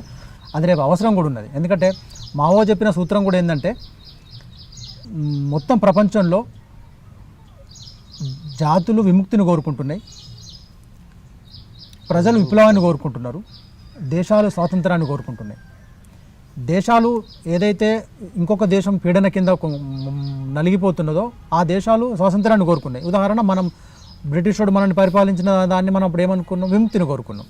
అట్లా ప్రపంచంలో నీకు ఏ దేశం కూడా ఇంకొక దేశం డామినేషన్ కింద కొనసాగాలని అనుకోలేదు. అది మావో చెప్పిన సూత్రం ప్రకారంగా దేశాల స్వాతంత్రాన్ని, జాతుల విముక్తిని, అంతిమంగా ప్రజలు విప్లవాన్ని కోరుకుంటున్న యుగం ఇది. ఇది విప్లవాల యుగం. ఖచ్చితంగా విప్లవిస్తే మనం విజయం తప్పకుండా మనం సాధిస్తాం. కరెక్టే. ఆ కాన్సెప్ట్ తోని మనం ముందుకెళ్ళాలని చెప్పేసి భావించడం. మీరు ఆ మావో సిద్ధాంతాన్ని మీకు బాగా పట్టుకున్నారు, కానీ మీరు అదే బుల్లెట్ పక్కన పెట్టి బ్యాలెట్తో ప్రజల్లోకి వచ్చి మీరు గెలిచి ఆ ప్రభుత్వాన్ని ఏర్పాటు చేసి ప్రజలకి మీరు చేయొచ్చు కదా. ఎందుకంటే చైనా కూడా అదే సిద్ధాంతం నమ్మి వాళ్ళు కూడా నేపాల్లో వాళ్ళు కూడా ప్రభుత్వాన్ని ఏర్పాటు చేశారు. కానీ నిలబడలే కదా, నిలబడిపోవడం తర్వాత సంగతి. లేదు. అంటే ఇప్పుడు ఒక ఉద్యమము, మీరు కమ్యూనిస్టు ఉద్యమానికి మీకు మిగతా ఉద్యమాలకు తేడా ఉంటుంది. కమ్యూనిస్టు ఉద్యమం ఏంటిది, టోటల్గా ప్రపంచంలో కమ్యూనిజాన్ని స్థాపించాలనేటువంటి కమ్యూనిస్టు ఉద్యమం యొక్క అంతిమ లక్ష్యం. నిజంగా ఒక దేశంలో కమ్యూనిస్టు ఉద్యమం స్టార్ట్ అయ్యి నిలబడితే పక్కన ఉన్నటువంటి మిగతా దేశాలన్నీ కూడా దీన్ని తప్పకుండా డెమాలిషన్ చేయడం కోసం ప్రయత్నం చేస్తాయి. అది చైనా లాంటి దేశంలో, మనకు రష్యా లాంటి దేశంలో అది ఆల్రెడీ కొనసాగింది. కమ్యూనిస్ట్ ఉద్యమం మనం మావోని మనం ఆదర్శంగా తీసుకున్నాం కాబట్టి నేపాల్లో జరిగిన సంఘటన మనం ఎందుకు తీసుకోకూడదు? లేదు, నేపాల్ ఉద్యమము ఎన్ని రోజులు నిలబడ్డది? నీకు ప్రచండ నాయకత్వం జరిగిన ఉద్యమం ఎన్ని రోజులు నిలబడ్డది? ప్రచండ వచ్చి ఎన్ని సంవత్సరాలు పరిపాలించగలిగిండు? తొక్కేసిండు కదా. ఇప్పుడు ప్రచండ ఎక్కడున్నాడు? కాబట్టి మేమేమంటామంటే, అంటే రాజకీయ ఎత్తుగోలు లేకపోవడం కూడా ప్రచండ ఉద్యమానికి లేదండి. నాకు తెలిసి అయితే, నాకున్న జ్ఞానం ప్రకారంగా నేనైతే ఏమనుకుంటున్నా అంటే, కమ్యూనిస్టు ఉద్యమాలని మిగతా దేశాలలో మన పక్క దేశాలన్నీ కూడా బూర్జువా రాజుల చేతిలో, బూర్జువాల చేతిలో మిగతా రాజ్యాలు ఉన్నప్పుడు ఒక దేశంలో సోషలిస్టు సమాజాన్ని నిర్మించుకోవడం సాధ్యమవుతుందేమో కానీ కమ్యూనిస్టు ఉద్యమం సాధ్యం కాదు. సార్ ఇప్పుడున్న పరిస్థితుల్లో తీసుకుంటే అప్పట్లో పీపుల్స్ వార్ తర్వాత మావోయిస్ట్ పార్టీకి మారింది. దీర్ఘకాల ఉద్యమం ద్వారా మనం సాధిద్దాం అనుకుంటున్నాం. ఇది జరిగే పనేనా? నాకు తెలిసి అయితే ఇప్పుడు మీరు ఆలోచించండి ఒకసారి. మనం కొద్దిసేపు ఇది దీర్ఘకాలిక ఉద్యమము, దీనివల్ల నిజంగా సాధ్యమవుతుందా, గెలుస్తాం అనే దానికంటే పక్కకెడితే, ఎక్కడైతే అణచివేయబడుతున్న ప్రజలు ఉంటారో, ఎక్కడైతే అలగా జనం ఉంటారో, ఎక్కడైతే ప్రభుత్వాలకు పట్టని జనం ఉంటారో, వీళ్ళంతా కూడా తప్పకుండా తిరుగుబాటు చేయాల్సి వస్తుంది. అది దానికి నాయకత్వం నక్సలైట్ ఉద్యమం వహిస్తుందా, కమ్యూనిస్టులు వహిస్తారా, వహిస్తుందా, ఏం వహిస్తుందో మనం చెప్పలేము. కానీ అణచివేత ఉంటే ఆటోమేటిక్గా తిరుగుబాటు అయితే ఉంటుంది. కరెక్ట్. ఈ తిరుగుబాటు ఎప్పటిదాకా ఉంటుంది? అణచివేత ఉన్నన్ని రోజులు ఉంటుంది, అసమానతలు ఉన్నన్ని రోజులు ఉంటాయి. అసమానతలు రూపుమాపడం కోసం ప్రభుత్వాలు నడుము బిగించకపోతే ఉద్యమం మరో రూపంలో తప్పకుండా మరో రూపంలో ఉద్యమం వచ్చే అవకాశం ఏ పార్టీ అయినా నాయకత్వం వహించవచ్చు. ఇవాళ మీరు చూడండి, నిన్న జరిగినటువంటి అగ్నిపథ్ సంబంధించిన ఉద్యమం ఉన్నదనుకోండి, ఎవరు నాయకత్వం వహించారు? అవసరం వచ్చింది ఎవరో ఒకరు నాయకత్వం వహించి చేసిండ్రు. ఇవాళ మీరు చూడండి, బాసరలా విద్యార్థులు చేస్తున్నారు, దానికి ఎవరు నాయకత్వం వహిస్తున్నారు? ఏ నక్సలైట్లు లేరు, ఏ రాడికల్ ఉద్యమం లేదు అక్కడ. ఎగ్జాంపుల్ అంటున్నా. అంటే ఎక్కడైతే ఇబ్బందులున్న ప్రజలు ఉంటారో, ఇబ్బందులు ఉన్నటువంటి సమాజం ఉంటుందో, ఆ సమాజం తప్పకుండా దానికి అంతకంటే మంచి సమాజం కోసం ప్రయత్నం చేస్తుంది. అంటే ఆ పరిస్థితి తీసుకురాకుండా ప్రభుత్వాలు తప్పకుండా ముందుకు రావాల్సిందే కదా. ఇప్పటిదాకా కూడా మీరు చూడండి, ఎక్కడైనా ప్రజాస్వామ్యం ఉన్నది, దేశంలో ప్రజాస్వామ్యం ఉన్నదని చెప్పేసి అంటారు. కానీ నిజంగా ప్రజాస్వామిక హక్కులు ఇవాళ ఎవరు అనుభవిస్తున్నారు? ప్రజాస్వామికంగా హక్కులు నిజంగా ఎవరు అనుభవిస్తున్నారు అంటే ప్రభుత్వంలో ఉన్నవాళ్ళు తప్ప ఇంకొకరు అనుభవించడానికి అవకాశమే లేదు. ఈవెన్ పక్క పార్టీ, అపోజిషన్ పార్టీ కూడా ప్రజాస్వామ్యం లేకుండా జరుగుతుంది. అది మనకు అనేక సందర్భాలలో ప్రస్ఫుటం అవుతున్నది. ఒక 2-1 పోలీస్ స్టేషన్ కాకుండా ఇంకేమైనా బ్లాస్ట్ చేద్దామని తెక్కి వేశారా? మాచారెడ్డి పోలీస్ స్టేషన్ కూడా అనుకున్నాము. అది ఏమైందంటే ఎడ్ల బండిని తీసుకొని ఎడ్ల బండి మీద బాంబు పెట్టి ఎడ్ల బండిని వదిలిపెట్టి బండి పోలీస్ స్టేషన్ దగ్గర వెనక రిమోట్తో వేల్చాలనేది ఒక ఆలోచన చేసినట్టు.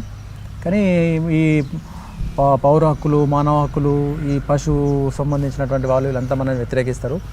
ఇది ఆలోచన కరెక్ట్గా లేదు, దీన్ని విరమించుకోవాలని చెప్పేసి అట్లా అనుకుంటున్నారు. మీరు మీ ప్రయాణంలో మీకు బాగా నచ్చిన పోలీస్ ఆఫీసర్ ఎవరు, నచ్చని ఆఫీసర్ ఎవరు?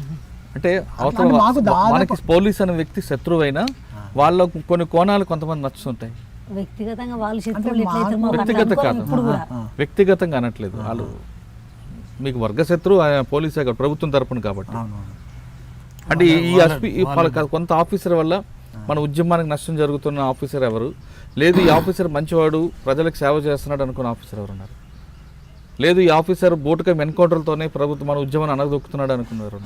అట్లా అనాలిసిస్ ఎవరిని చేయలేము. మేమున్న టైంలో దాదాపు ఏ పోలీస్ ఆఫీసర్ అయినా ఉద్యమాన్ని అగ్రెసివ్గానే అణచివేయాలనే ప్రయత్నం చేశారు తప్ప ఎవరు కూడా దీన్ని ఉపేక్షించే పరిస్థితిలో అట్లా అనిపించింది. ఎందుకంటే ఆ టైం వస్తుంటుంది.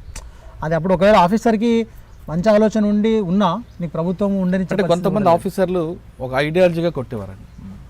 ఫర్ ఎగ్జాంపుల్ ఒక ఆఫీసర్ ఎన్కౌంటర్లే దీనికి ఉద్యమానికి ఫుల్ స్టాప్ అని ఒక అంటే, మరికొంతమంది ఆఫీసర్లు విద్యార్థులకు కావాల్సింది ఏమి ఇవ్వాలి, ఆదివాసీలకు కావాల్సింది ఏం చేయాలి, విద్యార్థులు ఉద్యమం వైపు వెళ్లకుండా వాళ్ళలో మార్పు తేడానికి వాళ్ళకి క్లాసులు పెట్టడం, వాళ్ళల్లో చైతన్యం తీసుకురావడానికి సరెండర్స్ ప్రోత్సహించడం, ఇటువంటి కార్యక్రమాలు చేసి మీ ఐడియాలజీకి దగ్గరికి వెళ్లకుండా వాళ్ళు చూశారు. ఆ విధంగా ఎదురైన ఆఫీసులు ఎవరున్నారా? ఇక్కడైతే నాకు తెలిసి ఇక్కడ కరీంనగర్లో నక్సలే ఏదైతే ఈ ఉద్యమాలను ఎన్కౌంటర్ల ద్వారానే అనే కాకుండా వీలైతే వాళ్ళను చైతన్యం పరిచి సరెండర్ చేసినటువంటి ప్రయత్నం కూడా చాలా నిజామాబాద్లో వాళ్ళకు కూడా వాళ్ళు ఐపీఎస్ కానీ ఉద్యమాలని ఒకవైపు ఎన్కౌంటర్ల సందర్భం జరుగుతాయి, అది చేసుకుంటూనే గ్రామాలలోకి వెళ్ళి మీరు ఈ మార్గం కరెక్ట్ కాదు, దీనివల్ల మీరు అనేక ఇబ్బందులకు గురవుతారు అని చెప్పేసినటువంటి ప్రయత్నం కూడా.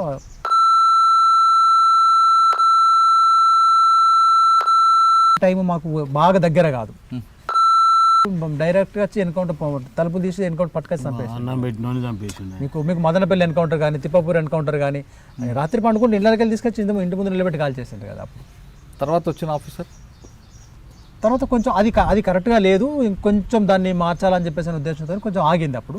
కానీ మీనా గారి టైంలో చాలా సీరియస్గా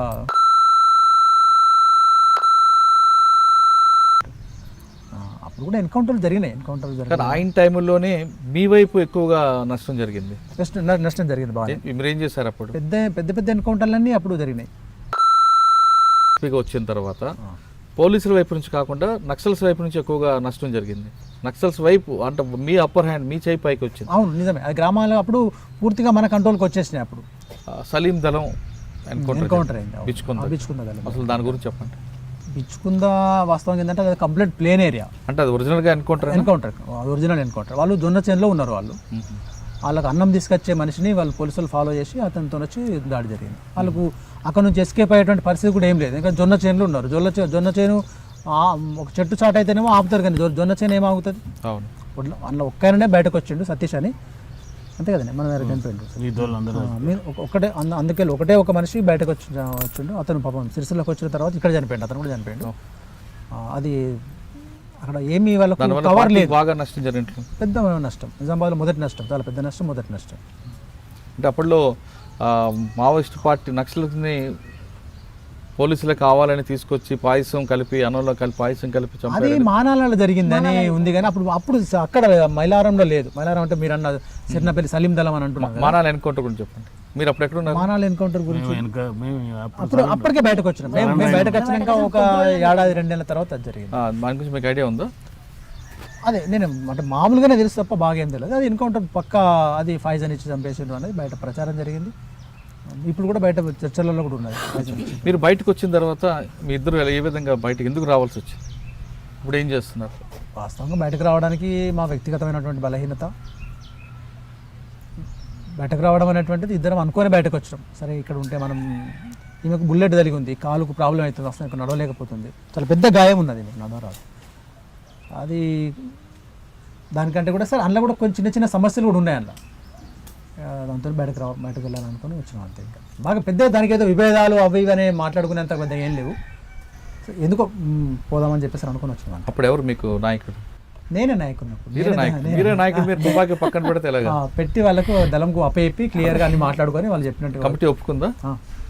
లెటర్ రాసి చెప్పేసి దళం నువ్వు కూర్చోబెట్టి మాట్లాడి మా తుపాకీలు అప్పచెప్పేసి మా బాధ్యతలని వాళ్ళకి అప్పచెప్పి మా దగ్గర ఉన్నాయని కూడా మీరు తీసేసుకోండి, ఎక్కడ ఉండేవన్నీ మా డంపులు అవి ఉన్నాయి అనుకోండి అవన్నీ మార్చేసుకోండి అని చెప్పేసి అని క్లియర్గా వాళ్ళు చెప్పిన తర్వాత 10-15 రోజులు బయటకు వచ్చి సరెండర్ కావడం. ఎవరుండే అప్పుడు ఎస్పీ? అయితే మేము ఏం చేసినామంటే నిజామాబాద్లో కాకుండా కరీంనగర్లో కాకుండా డీసీ దగ్గర సరెండర్ అయినా. ఎందుకు ఆయన అంటే ఇక్కడికైతే కరీంనగర్లో సరెండర్ అయితే నిజామాబాద్ ఆయన ఇబ్బంది పడతారు, ఎందుకు అక్కడికైనా అని.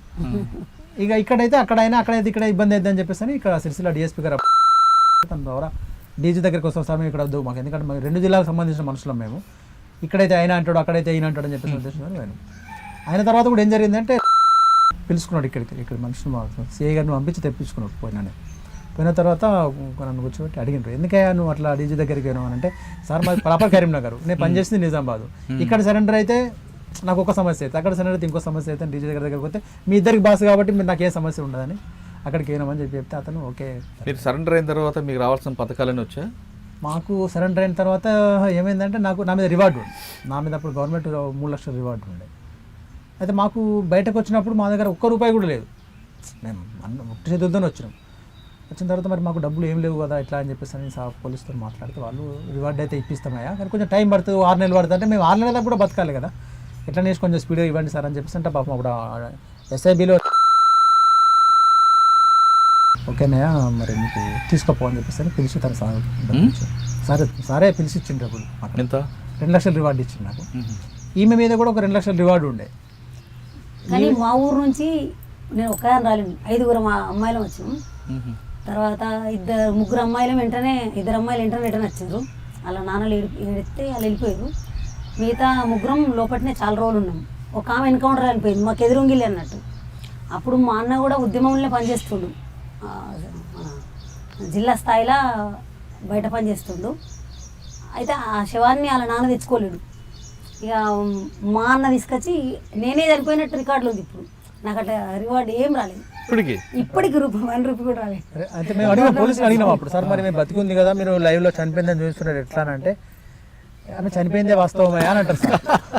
ఎట్లా సార్ మీకు కనబడుతుంది కదా లైవ్ అని అంటే, చెడ్మన్ వినోదన్న చనిపోయిన ఎన్కౌంటర్లో పాపం మా ఇంటి ముందు అంటే నాతో నచ్చిన అమ్మాయి, మాకంటే వెనకనే వచ్చింది కానీ ఆ అమ్మాయి ఆ ఎన్కౌంటర్లో చనిపోయింది, చెడ్మల్ ఎన్కౌంటర్ అని.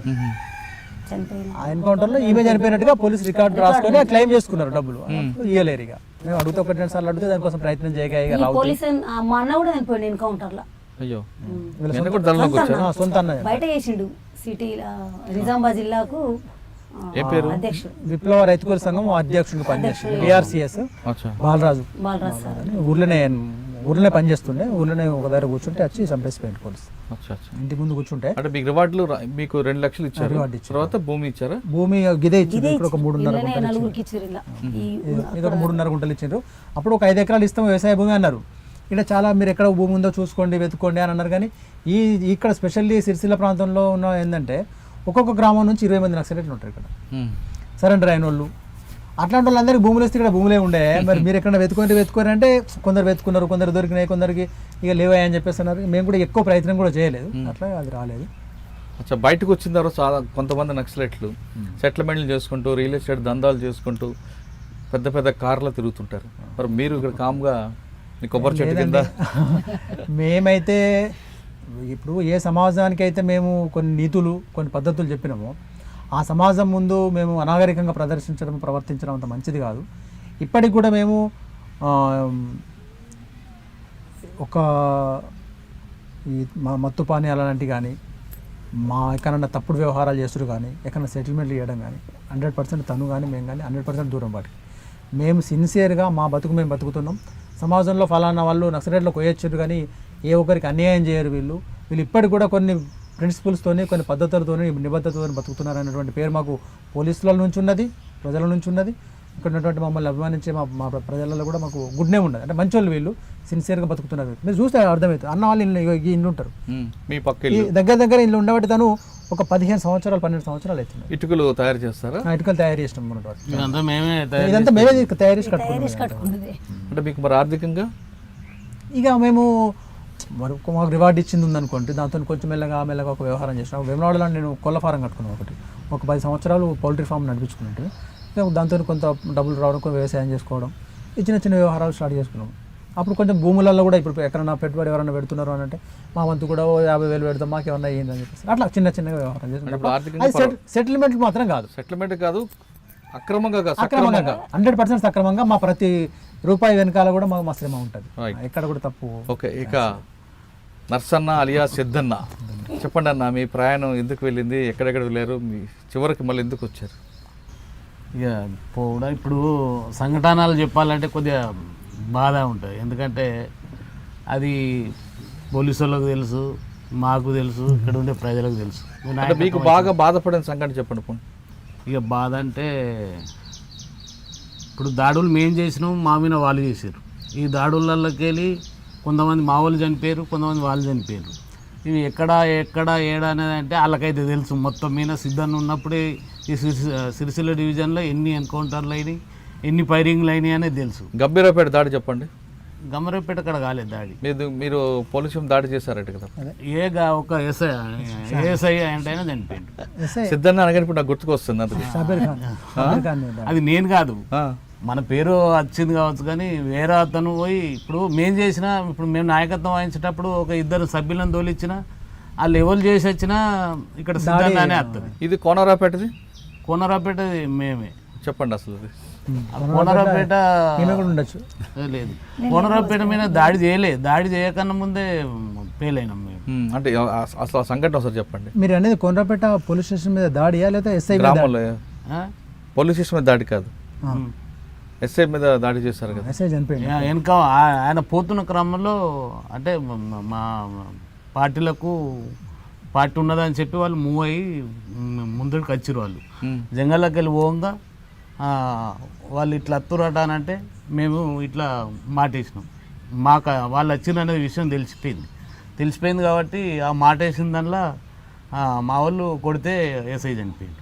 అయ్యో, బాధపడలేదు మీరు అప్పుడు? ఇక బాధ అని అంటే ఆ టైంలో ఏం బాధ అనిపిస్తుంది చెప్పి, ఏ బాధ అనేది అప్పుడు వాళ్ళకు మాకు వారేనే. మేము గెలుస్తామా వాళ్ళు గెలుస్తారా అనేది ఉంటుంది కదా. ఉన్న క్రమంలో ఎవరు చనిపోయినా మేము చనిపోతే వాళ్ళు సంతోషపడతారు, వాళ్ళు చనిపోతే మేము సంతోషపడతాం. మీ ఇద్దరి మధ్యన గ్రామస్తులు చాలా బాధపడ్డారు. ఆ విషయం గుర్తించారా? మీకు అన్నం పెడితే వాళ్ళని కొట్టేవారు, మీకు పెట్టకపోతే మీరు వాళ్ళని కొట్టేవారు. కొట్టకపోయినా ఏదో రకంగా హింస ఉండేది. అది ఒక్క నిమిషం కూడా లేదు అట్లాంటి ప్రజల ఆ, ప్రజలకు ఏమవుతుందట అంటే మేము ఇంతకన్నా ముందు అభివృద్ధి కార్యక్రమాలల్లో మధ్యమల చెరువు, తాటిపల్లి చెరువు, ఇట్లా ఈ వెగ్లాస్పూర్ కోనరపేట దగ్గర ఉండే చెరువు ఇవన్నీ మేము పట్టుకొని మా పార్టీ వైపు నుంచే మేము చేయించినాం, డెవలప్ చేయించినాం. అక్కడ ప్రజలందరికీ వాళ్ళకు అందుబాటులోకి వచ్చేటట్టు చేయించినాం అన్నట్టు. అంటే వాళ్ళకు కొన్ని పైసలు బయటకు వెళ్ళి కొంత యంత్రాలను తెప్పించి అవన్నీ చేయించినాం. కాబట్టి అప్పటికి స్కూల్ సమస్య కానీ, రోడ్డు సమస్య కానీ, ఏమైనా కరెంటు సమస్య కానీ ఇవన్నీ పార్టీ వైపు నుంచే జరిగినాయి అక్కడ దాదాపు ఊర్లల్లో. ఇక గవర్నమెంటు అవసరం లేదనే కాడికి వచ్చారు జనాలు అక్కడ. అంటే ఒక ప్రాంతం మొత్తం మా పట్టున్నది. ఇక అక్కడ మేము ఏది చెప్తే గదే నడిచేది, గదే నడిచేది. కాబట్టి వాళ్ళు ఏమన్నారు, అప్పుడు ఏమనుకున్నారు జనం, ఎన్ని దెబ్బలు పడ్డా జరగాని, ఏం చేసినా జరగాని మాకైతే మంచి పని చేస్తున్నారు, గవర్నమెంట్ చేయాలటువంటి పని. అప్పుడు ఏదో నక్సలైట్ వచ్చిరట అని అంటే ఇలా గక్కడెక్కడో పందిమడుగు, ఇక్కడెక్కడ గుంటపల్లి చెరువు, గక్కడెక్కడో వీరనపల్లి, గడ మధ్యమల్ల ఇవన్నీ నక్సలైట్లు వచ్చినాకనే అవన్నీ ఈ గవర్నమెంట్కి గుర్తొచ్చినాయి. అంతకన్నా ముందు వాళ్ళకు రోడ్డు లేదు, ఏది లేదు. వాళ్ళు ఏదైనా బాగాలేకున్నా ఏమైనా హాస్పిటల్కి పోవాలంటే ఎడ్ల బండి విన్నో లేకపోతే కావడు పెట్టుకొని అక్కడ ఛత్తీస్గఢ్లో అక్కడక్కడ ఇప్పుడు చూపిస్తారు, ఇక్కడ చూపించలే అప్పుడు. కానీ ఈ పరిస్థితితో ఎల్లారెడ్డిపేట దాకా ఎత్తుకొచ్చుకున్నటువంటి పరిస్థితి. ఎల్లారెడ్డిపేట కాడ హాస్పిటల్ పెద్ద లేకపోతే సిరిసిల్లకి ఎత్తుకొచ్చుకున్నటువంటి. అయితే ఇట్లాంటి పరిస్థితులల్లో అవి జరిగినటువంటి మాకు ఇంకా మెయిన్ మధ్యమల్ల కాడ అయితే పేద ఎన్కౌంటర్ జరిగింది. 5 చనిపోయారు మా వాళ్ళు. అసలే ఆ రోజు ఏం జరిగిందండి? అది ఎన్కౌంటర్ అంటే ఇక అది ఇవే క్లాసులు, ఆ క్లాసులకు సంబంధించినవి ఒక 5-6 దళాలు వచ్చినాయి. ప్లీనం పెట్టినాం. దాన్ని కోనరపేట పోలీస్ స్టేషన్ లేపాలనే ఉద్దేశంతో అదంతా అక్కడ మూవ్ అయినాం. అది ఒక 15 రోజులు జరుగుతున్న క్రమంలో వేరే వాళ్ళకు తెలిసి వాళ్ళే పేపర్ తెత్తురు మాకు. పేపర్ తెచ్చి రోజు ఇచ్చుకుంటూ పోతున్న క్రమంలో వాళ్ళు మెల్లమెల్ల పోలీసు వాళ్ళు ఎంబడి ఇన్వాల్వ్ అయ్యి ఒక 15 రోజులకు వాళ్ళు రెక్కి చేసిరు మేము ఎక్కడ ఉన్నాం, ఏ ప్రాంతంలో ఉన్నామని. రాత్రిలో కొంతగా కనబడ్డది. మళ్ళీ తెల్లారి 5 గంటలకు మా వాళ్ళు లేచి బయటకు పోతారు. కొంతమంది డిపీట్ అని కొద్దిగా అడ్వాన్స్ బ్యాచ్ అని ఒకటి ఉంటుంది, వాళ్ళు వెళ్ళిపోతారు. వాళ్ళు వెళ్ళిపోయినాక వీళ్ళందరూ కాలకృతాలకు లేచి బయటకు పోవాలి. అట్లా వీళ్ళందరూ పోయే టైంకు ఉన్నోళ్ళ మీద జరిగింది అటాక్. జరిగితే సెంట్రీని కొట్టేసారు. టక్క కొట్టేస్తే ఒక 2-3 చచ్చిపోయారు. అలానే ఒక మెయిన్ దాదాపు ఈ సిరిసిల్ల ప్రాంతంలో విప్లవ పార్టీని తీసుకొచ్చినటువంటి నరసింహారెడ్డి అని మనం చెప్తారు నాయన కొరుట్ల దగ్గర. ఆ నరసింహారెడ్డి అనేటోడు ఆ క్యాంపుకి వచ్చి ఆయన ఉన్నాడు. అప్పుడు ఈ ప్రాంతంలో ఎప్పుడు 82 నుంచి జరుగుతున్నప్పటి నుంచి పరిచయాలు అనేటోళ్ళు ఎవరు లేదని అందరినీ కలిసిపోదాం అనే ఉద్దేశంతో వచ్చిండు. ఆయన ఆ ఎన్కౌంటర్లో చనిపోయాడు. అయ్యో, అప్పుడు రాష్ట్ర కమిటీ మెంబర్ ఆయన. మీరు ఎలా మరి తప్పించుకున్నారు? మేము ఆ రోజు గిట్లనే సెంట్రీ చేసి అది పెద్దోళ్ళు ఉన్నప్పుడు మేము కమాండర్లో సుధా చేసి ఇట్లా వండుకున్నాం. ఫైరింగ్ అవుతుంది. ఒక దళ సభ్యురాలని ఇప్పుడు హోంగార్డ్ పని చేస్తుంది. ఆమె వాళ్ళకు హోంగార్డ్ ఇచ్చారు ఆమెకు, గర్జన పెళ్ళి. ఆమె వచ్చి నన్ను అన్న లేవు ఫైరింగ్ అవుతుందని ఇట్లా గుంజితే నేను లేచి చూసాక అంత ఇక సప్పుడే అనుకో. అప్పుడు మేము తేలుకొని జెర్సీ మా దగ్గర తుపాకి ఉండే మేము కొట్టినాం. అటు ఇటు కొట్టే వరకు ఎటు కొట్టుడు ఏందని వాళ్ళు మా వాళ్ళు కొట్టాడు మామినికి వస్తుంది, పోలీసు వాళ్ళు కొట్టాడు మామినికి వస్తుంది, ఇక్కడ వాళ్ళు కొట్టాడు మామినికి వస్తుంది. వీళ్ళు ఒక 20 మంది దాదాపు చిక్కిపోయిన వాళ్ళు. అందులో ఆ క్యాంపుకు ఎంతమంది 60-70 మంది ఉంటుంది. అయితే అలా ఇక కొట్టంగా కొద్దిగా అందరికి ఇట్ట వంగ అక్కడ చిన్న రాళ్ళే ఉంటాయి. ఆ కుచ్చలు పోసిన కాడ ఇట్లాంటి ఈ కుప్పాసం ఉంటే దానికన్నా మా వాళ్ళు 10 మంది ఉన్నారు. నేను పోయేవాకాల ఏం జరుగుతుందా అని అంటే అప్పుడు పద్మక్క ఉంది. పద్మక్క అని అటు సరిపోయింది ఇక్కడ నేరాల దగ్గర. ఆమె ఉండి ఏమైంది అక్క అని అంటే చుట్టూ ఫైరింగ్ అవుతుందని నాకన్నా ముందుగా లేచిరు. ప్రసాద్ భార్య అని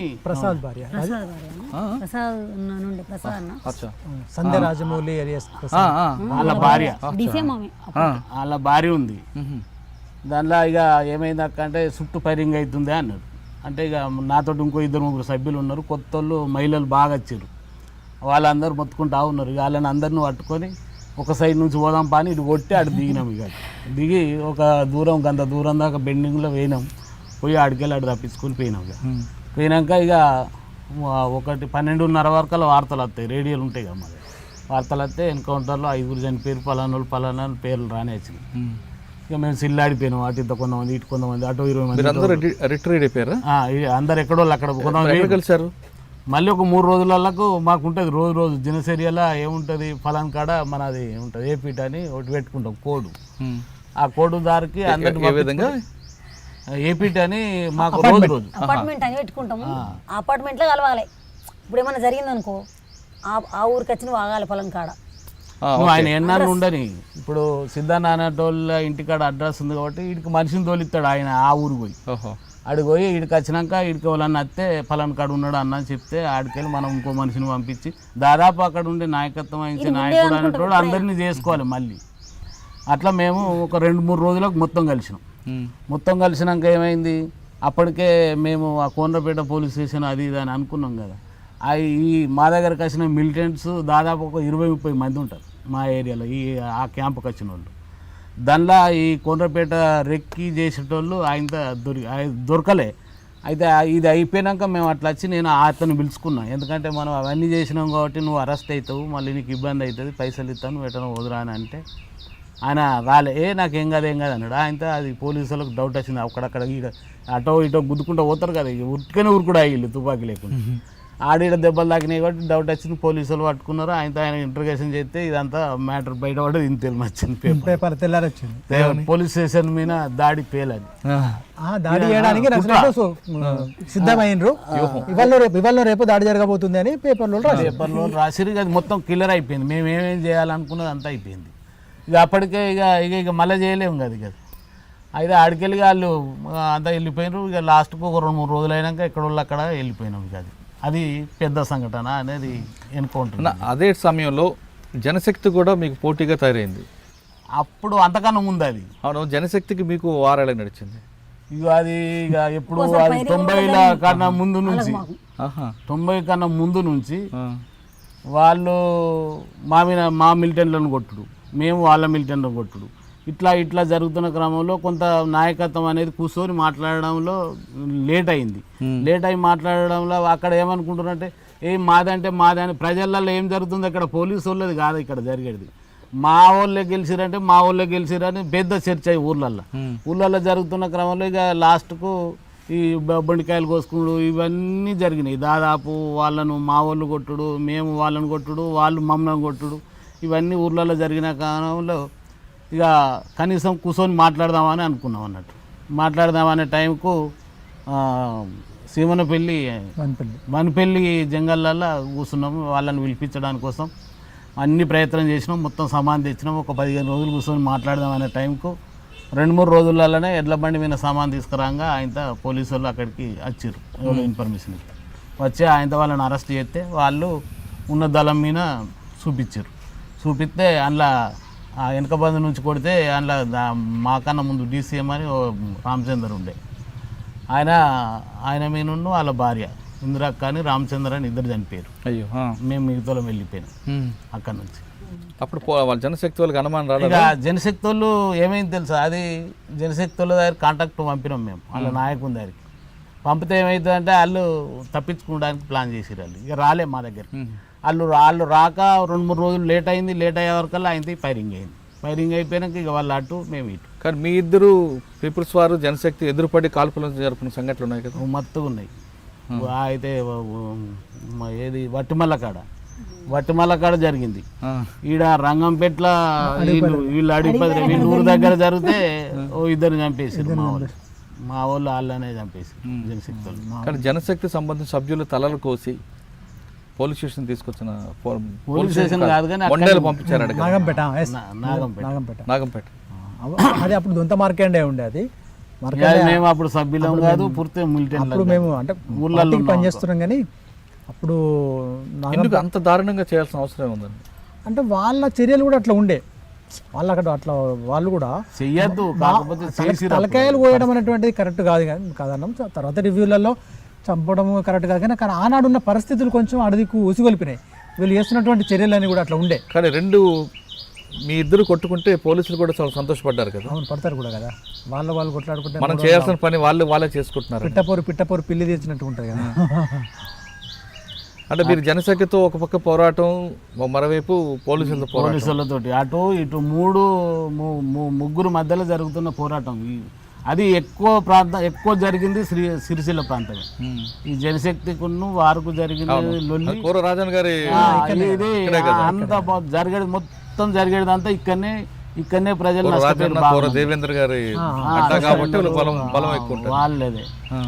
అయితే ఒకరోజు ఒక జనశక్తిలో ఒకరోజు అడవిలో ఉన్నారు అని తెలిసింది మాకు. మేము చిమ్మనపల్లి అని ఉంటుంది ఇక్కడ నిజామాబాద్ బార్డర్. నల్లం ఉన్నదని తెలిస్తే సరే వీళ్ళని పట్టుకుందాము, బాగా మా వాళ్ళని కొడుతున్న గ్రామాలలో మాకు తిని పెట్టని ఇస్తలేరు అని చెప్పేసి అడుగుదామని పోయినాం. రాత్రి 1 గంటకు వాళ్ళు సెంట్రీగా కాసేకాడికి అన్నం తీసుకుపోయేటప్పుడు మేము పోయినాం. 1 గంట రాత్రిలో మేము ఈయన అన్నం తీసుకొని వచ్చిననే చెప్పిండు, నా వెనక పీపుల్స్ వరలు అత్తురే అని వాళ్ళకు కాషన్ ఇచ్చిండు, గట్టిగా అరిచిండు. ఎవరైనా వస్తున్నారు అంటే ఫలానా అన్న ఇలా వస్తున్నారు అని అయినా నిజమే వస్తున్నాం, మీరు లొల్లి పెట్టకుండ్రి, మీరు సైలెంట్గా ఉండుర్రి, మనం మాట్లాడుకుందాం అని అడవిలో రాత్రి 1 గంటకు మాటల ద్వారా గట్టిగా శబ్దాలు చేసినాం. వాళ్ళు ఓకే రండి మాట్లాడుకుందాం అని అన్నారు. అంతే మేము లోపలికి వెళ్ళిపోయినాం, వాళ్ళ షెడ్డర్కి వెళ్ళిపోయినాం. అందరినీ కూర్చోబెట్టినాం. ఇంకా సభ్యులు అందరూ 20 మంది సభ్యులు దొరికినారు మాకు. అందరినీ కూర్చోబెట్టి మాట్లాడినాం.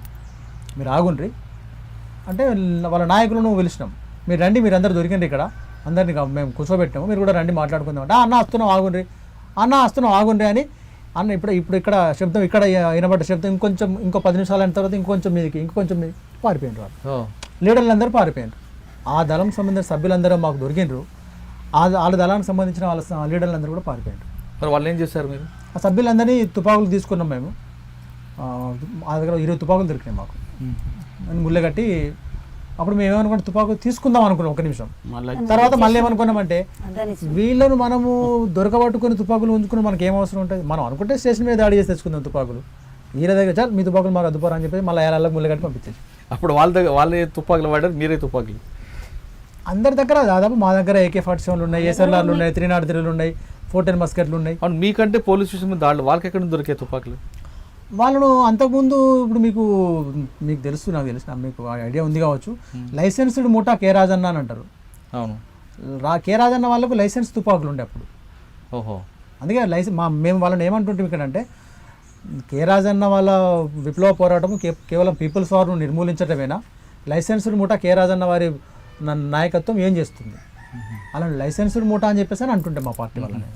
ప్రభుత్వం ఇచ్చిందని లైసెన్స్డ్ ముఠానే అంటుంటే వాళ్ళ దగ్గర తుపాకులు అప్పటి నుంచే మాకంటే అధునాతంగా ఉండే. ఇంకా వాళ్ళ దగ్గర మా దగ్గర 303 లేనాడు, వాళ్ళ దగ్గర మంచి ఏకేలు లేవు కానీ మంచి తుపాకులు ఉండే వాళ్ళ దగ్గర.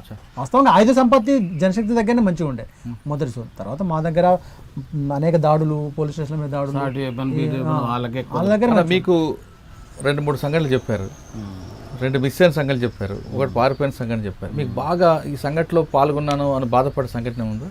ఏది? పోలీసులు చంపిన విషయంలో కానీ? పోలీసు వాళ్ళని చంపిన దానిలో అంటే మేము సొంతంగా చంపినవి ఏం లేవు, కానీ కాకపోతే మా దళాలు చంపినప్పుడు సుధా మేము సమీక్ష చేసేటప్పుడు అయితే అనుకుంటుంటిమి, వాళ్ళు మన లెక్కనే వాళ్ళకు కుటుంబం, వాళ్ళకు ఊరు, వాళ్ళకు ఒకటి ఉంటాయి, అవన్నీ ఉంటాయి కదా, మనం ఎందుకు చేయగలుగుతున్నమాట అని అంటే వాళ్ళు సొంతంగా నిర్ణయం తీసుకునేది కాదు. వాళ్ళు ఒక ఆఫీసర్ వాళ్ళకి చెప్తాడు, ఆ ఆఫీసర్ ఇంకో ఆఫీసర్ చెప్తాడు, వాళ్ళు ఇక్కడ దాకా వస్తారు. మన పరిస్థితి గంతే, మేము సుధా గంతే. మేము మాకన్నా పెద్దోళ్ళు మీరు ఏం చేస్తున్నారు, ఇంకేం జరుగుతుంది సంఘటన అని మాకు సమ్మెడి దెబ్బలు గట్టిగా తగులుతూనే మేము ఇంకో దాని మీద దాడి చేయాలి సార్. పోలీసు వాళ్ళ సుధా గవర్నమెంట్ ఏం చేస్తుంది, మీరు నక్సలైట్లు అక్కడ విచ్చలవిడిగా చేస్తూ ఉన్నారు, ఊళ్ళల్లో వాళ్ళని వీళ్ళని విన్ఫర్మర్లని కొడుతూ ఉన్నారు, ఈ భూమి మలిపిరు, ఆ భూమి మలిపిరు, ఇవన్నీ చేస్తున్నారు, రోజు ఒకక్కడ మీటింగ్ పెడుతున్నారు, రోజు పేపర్లు ఇట్లా వస్తూ ఉంది, మీరు ఏం చేస్తున్నారు, ఏం బిక్తున్నారు అనే పరిస్థితిలో వాళ్ళు అప్పుడు ఒత్తిడి ఉండే పోలీసు వాళ్ళకు. అందుకే మేము మా గద్దరు వాడిని ఇంతకుముందు మీకు మాకు తేడా లేదని. పోలీసు వాళ్ళకు మాకేం తేడా లేదు, దాదాపు అన్నదమ్ముల లెక్కనే. కానీ గవర్నమెంట్ అనేది ఒత్తిడి మూలంగానే వీళ్ళు మామిన ఇరుసుకపడు కాదు, గ్రామీణ ప్రాంతాలలో అన్నం పెట్టేటోళ్ళను బాగా విపరీతంగా కొట్టుడు, జర మెయిన్గా పనిచేస్తున్న ఫుల్ టైమర్గా పనిచేస్తున్నట్టే తీసుకుపోయి ఆయనతో గుట్టకాడ పోయి ఆయనతో తూట వచ్చేసుడు. ఇట్లా బాగా జరిగినాయి. ఇట్లా మాకు ఆ మధ్యలో జరిగినాయి. అప్పుడైతే రోజుకొకటి 2, 2, 3 ఏ ప్రాంతంలోనే ఎన్కౌంటర్లో చనిపోయారు మా వాళ్ళు అన్నది. మా వాళ్ళు చనిపోయినారు అన్న దానిలో సుత మా నాయకత్వం సుత కొద్దిగా అప్పుడు లోపం ఉండే. ఏముండంటే మిలిటెంటే కదా చనిపోయిందంటే, అంటే మేము మా వంటల్లో మేము గ్రామీణ ప్రాంతం నుంచి వచ్చిన వాళ్ళం కాబట్టి మా బాధ ఏమనిపించా అంటే అప్పటికైనా అంటే అంటే మిలిటెంట్ చనిపోతే ఒక బాధ, నాయకుడు చనిపోతే ఒక బాధ. కరెక్ట్, ఇది 2 ప్రాణాలే కదా. 2 ప్రాణాలే కదా, ఇది కరెక్ట్ కాదని మా భావం. అయితే మేము మొదటి నుంచి ఇట్లుండే, అంటే సరే మీకు ఉంచుకోరా అని అందరు కొంతమంది. అంటే ఎప్పుడు చంపడమే మార్గం అనేది అయితే కాదు, శాంతియుతంగా సమస్య సాల్వ్ కావాలి, ప్రజలకు న్యాయం జరగాలి, ఏం చేయాలి అనేదేమో కొంతమంది భావంలో కొంతుంటాయి. కొంతమంది నాయకుల దానిలో, మా ఊళ్ళ దానిలోనే నేను చెప్పేది ఏంటంటే, మా ఊళ్ళో ఏంటంటే అతి హుషారుతనంగా చేసి మళ్ళీ వెనకసరి చేతులు పట్టుకునే కాలం ఉన్నాయి కొన్ని. అటువంటి ఒక సంఘటన ఒకటి చెప్పండి. అట్లాంటి ఇక మీకు జరిగిందంటే కోర్ట్ ఆపరేషన్లో విపరీతమైన మనుషులు మేము ఒక నెలలో 25 మంది చంపినాం. అప్పుడు అమర్ లేడు, ఇంటికి వచ్చి నేను. అందరూ నిజంగా కోవటేనా వాళ్ళు? వాళ్ళు కోట ఇక నేను చెప్పేది నువ్వు అది మరి ఘోరం అనుకో పరిస్థితి. ఇక అది నేనే కమాండర్ను, నా దళంలోనే 6-7 చచ్చిపోయారు. నాతో చంపిరిల్లే, మేమే చంపినాం, ఇంకెవరో కాదు. అయ్యో. వాళ్ళు కోట అనేది నిజామాబాద్ నుంచి ఒక అతను అక్కడికి వెళ్ళి దళం తీసుకొని రాగానే ఆదిలాబాద్ పిల్లగాడు అనేటోడు ఒకటి కోవాటు, నేను సింగ్ తీసుకోగానే ఆజాద్ అనేటోడు ఇప్పుడు చనిపోయాడు ఎక్కడో. నువ్వు అంటే గజర్ల అతను ఇక్కడ మాకు ఆయన డిసిఎస్ ఉండే ఇక్కడ మా ప్రాంతం. గాజర్ల అశోక్ ఇంటర్వ్యూ చేతుకి ఇట్లా అలా ఇటు వచ్చిండు మా దగ్గరికి. మా దగ్గర వచ్చి ఒక 1-2 నెలలు ఉన్నాడు ఇక్కడనే సిరిసిల్ల ప్రాంతం. నాతోటే ఉన్నాడు. నాతోటే ఉన్న దానిలో ఆయన చెప్పే దానిలో ఆయన ఏంటంటే, నేను సేయింగ్ తీసుకోగా నేను అద్దంలో చూసినా నన్ను వెనకకెళ్ళి కొట్టడానికి వచ్చిండు ఒక సభ్యుడు అని ఆయన డౌట్ చేసి ఆయన ఇక్కడనే మన సిరిసిల్ల ప్రాంతంలో ఇటు వట్టిమల్ల దగ్గర ఆయన ఇంటర్గేషన్ చేస్తే ఆయన ఒప్పుకున్నాడు, నేను బరాబరే పోలీసు మనిషి అని. ఎవరు పంపారటానికి? అప్పుడు ఆ ప్రాంతంలో ఉండే అయితే వాళ్ళు ఏం చేసిరట అంటే, మేము వెనకసిరి తీసుకున్న దానిలో తెలిసింది కాబట్టి ఆయన ఎందుకు కొడుతున్నారని మేము అందరం లేచి 5 గంటలకే లేచి ఏంది అడుగుతామంటే అతడు ఇంకొక 2 పేరు చెప్పాడు ఈ సిరిసిల్ల ప్రాంతం వాళ్ళకి. వాళ్ళని తీసుకొడితే వాళ్ళు ఒకరోజు ఒక 2 గంటలు 3 గంటల వరకల్లా నేను ఈడపోయినా ఆడపోయినా మా వాళ్ళకి కలిసినా, నేను ఇంటికి పోయినప్పుడు కలిసినా పోలీసు వాళ్ళు వచ్చారు నాతో మాట్లాడినాను.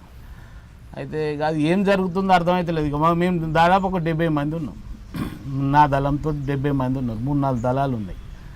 అయితే మరి ఏం చేసుడు అని అంటే అట్లా 2 రోజులు కొట్టినాక ఆయన విలేకరులు వచ్చారు.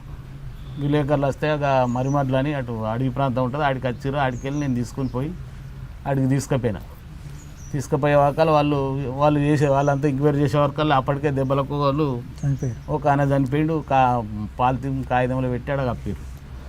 ఆ అన్న ఒకళ్ళు చచ్చిపోయారు అని నా దగ్గరికి వచ్చారు, ఏదో తీపోని అని నేను అట్లా.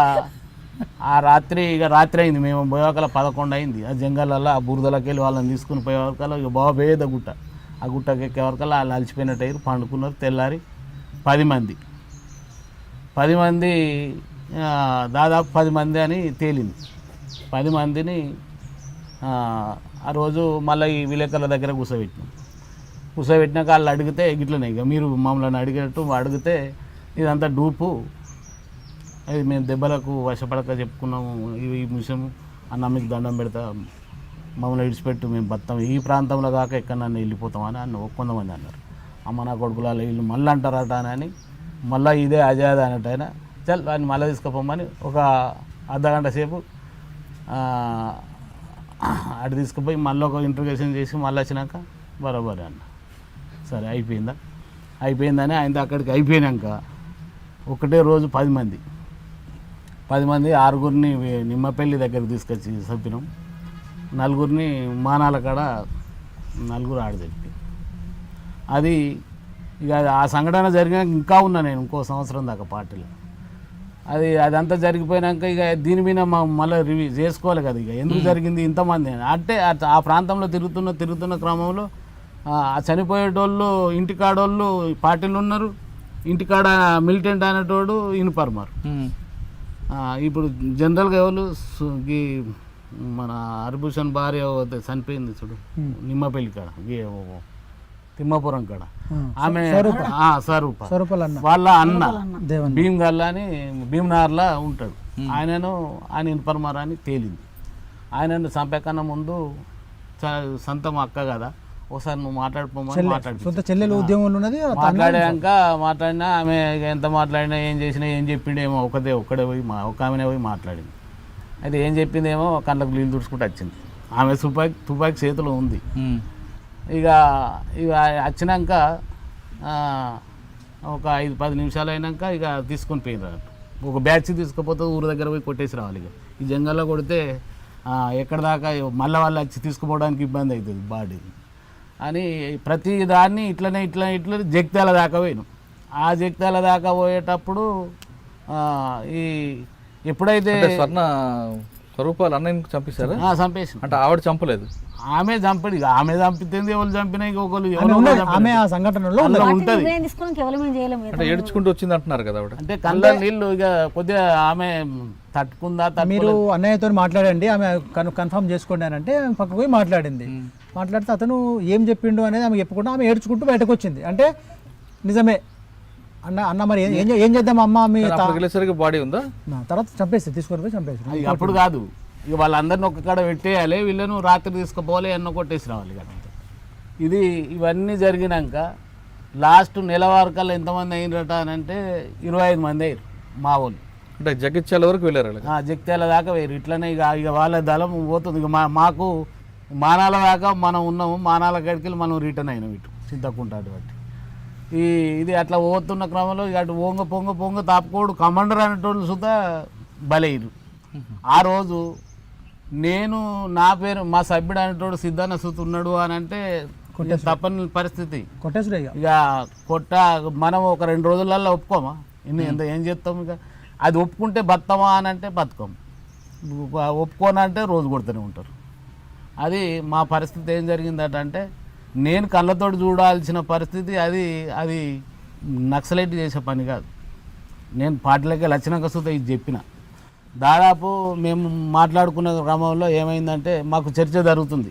దయానంద్ ఉన్నాడు, ఆయన బతికే ఉన్నాడు ఇప్పుడు. ఇంకో ఐలాండ్ అని ఉన్నాడు, ఆయన చనిపోయిండు.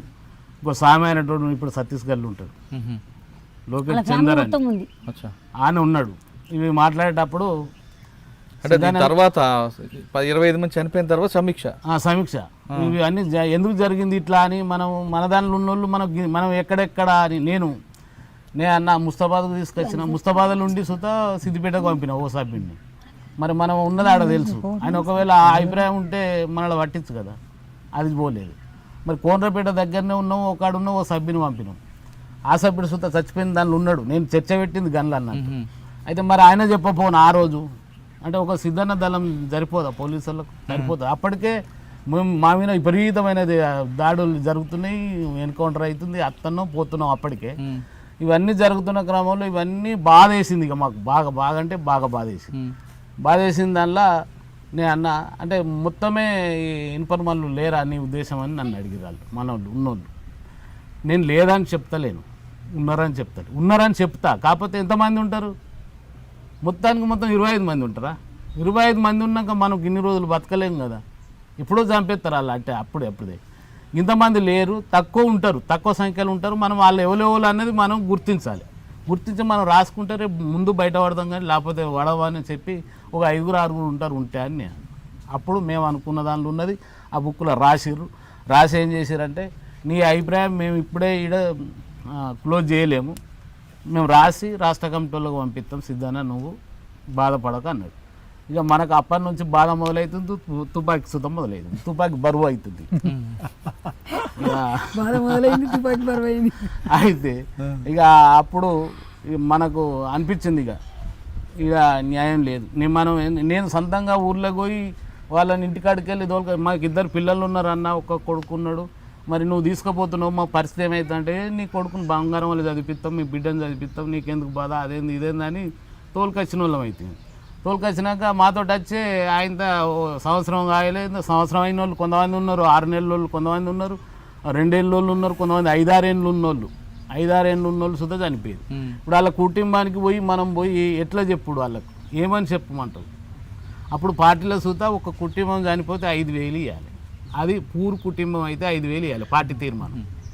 అది 50,000 ఇచ్చుడు. ఇప్పుడు ఇక్కడ ఇక్కడ బయట జరుగుతున్న ప్రచారం అయితే వాస్తవం కాదు, లక్షలు ఇస్తారు అది ఇది అనేది కాదు. అవును.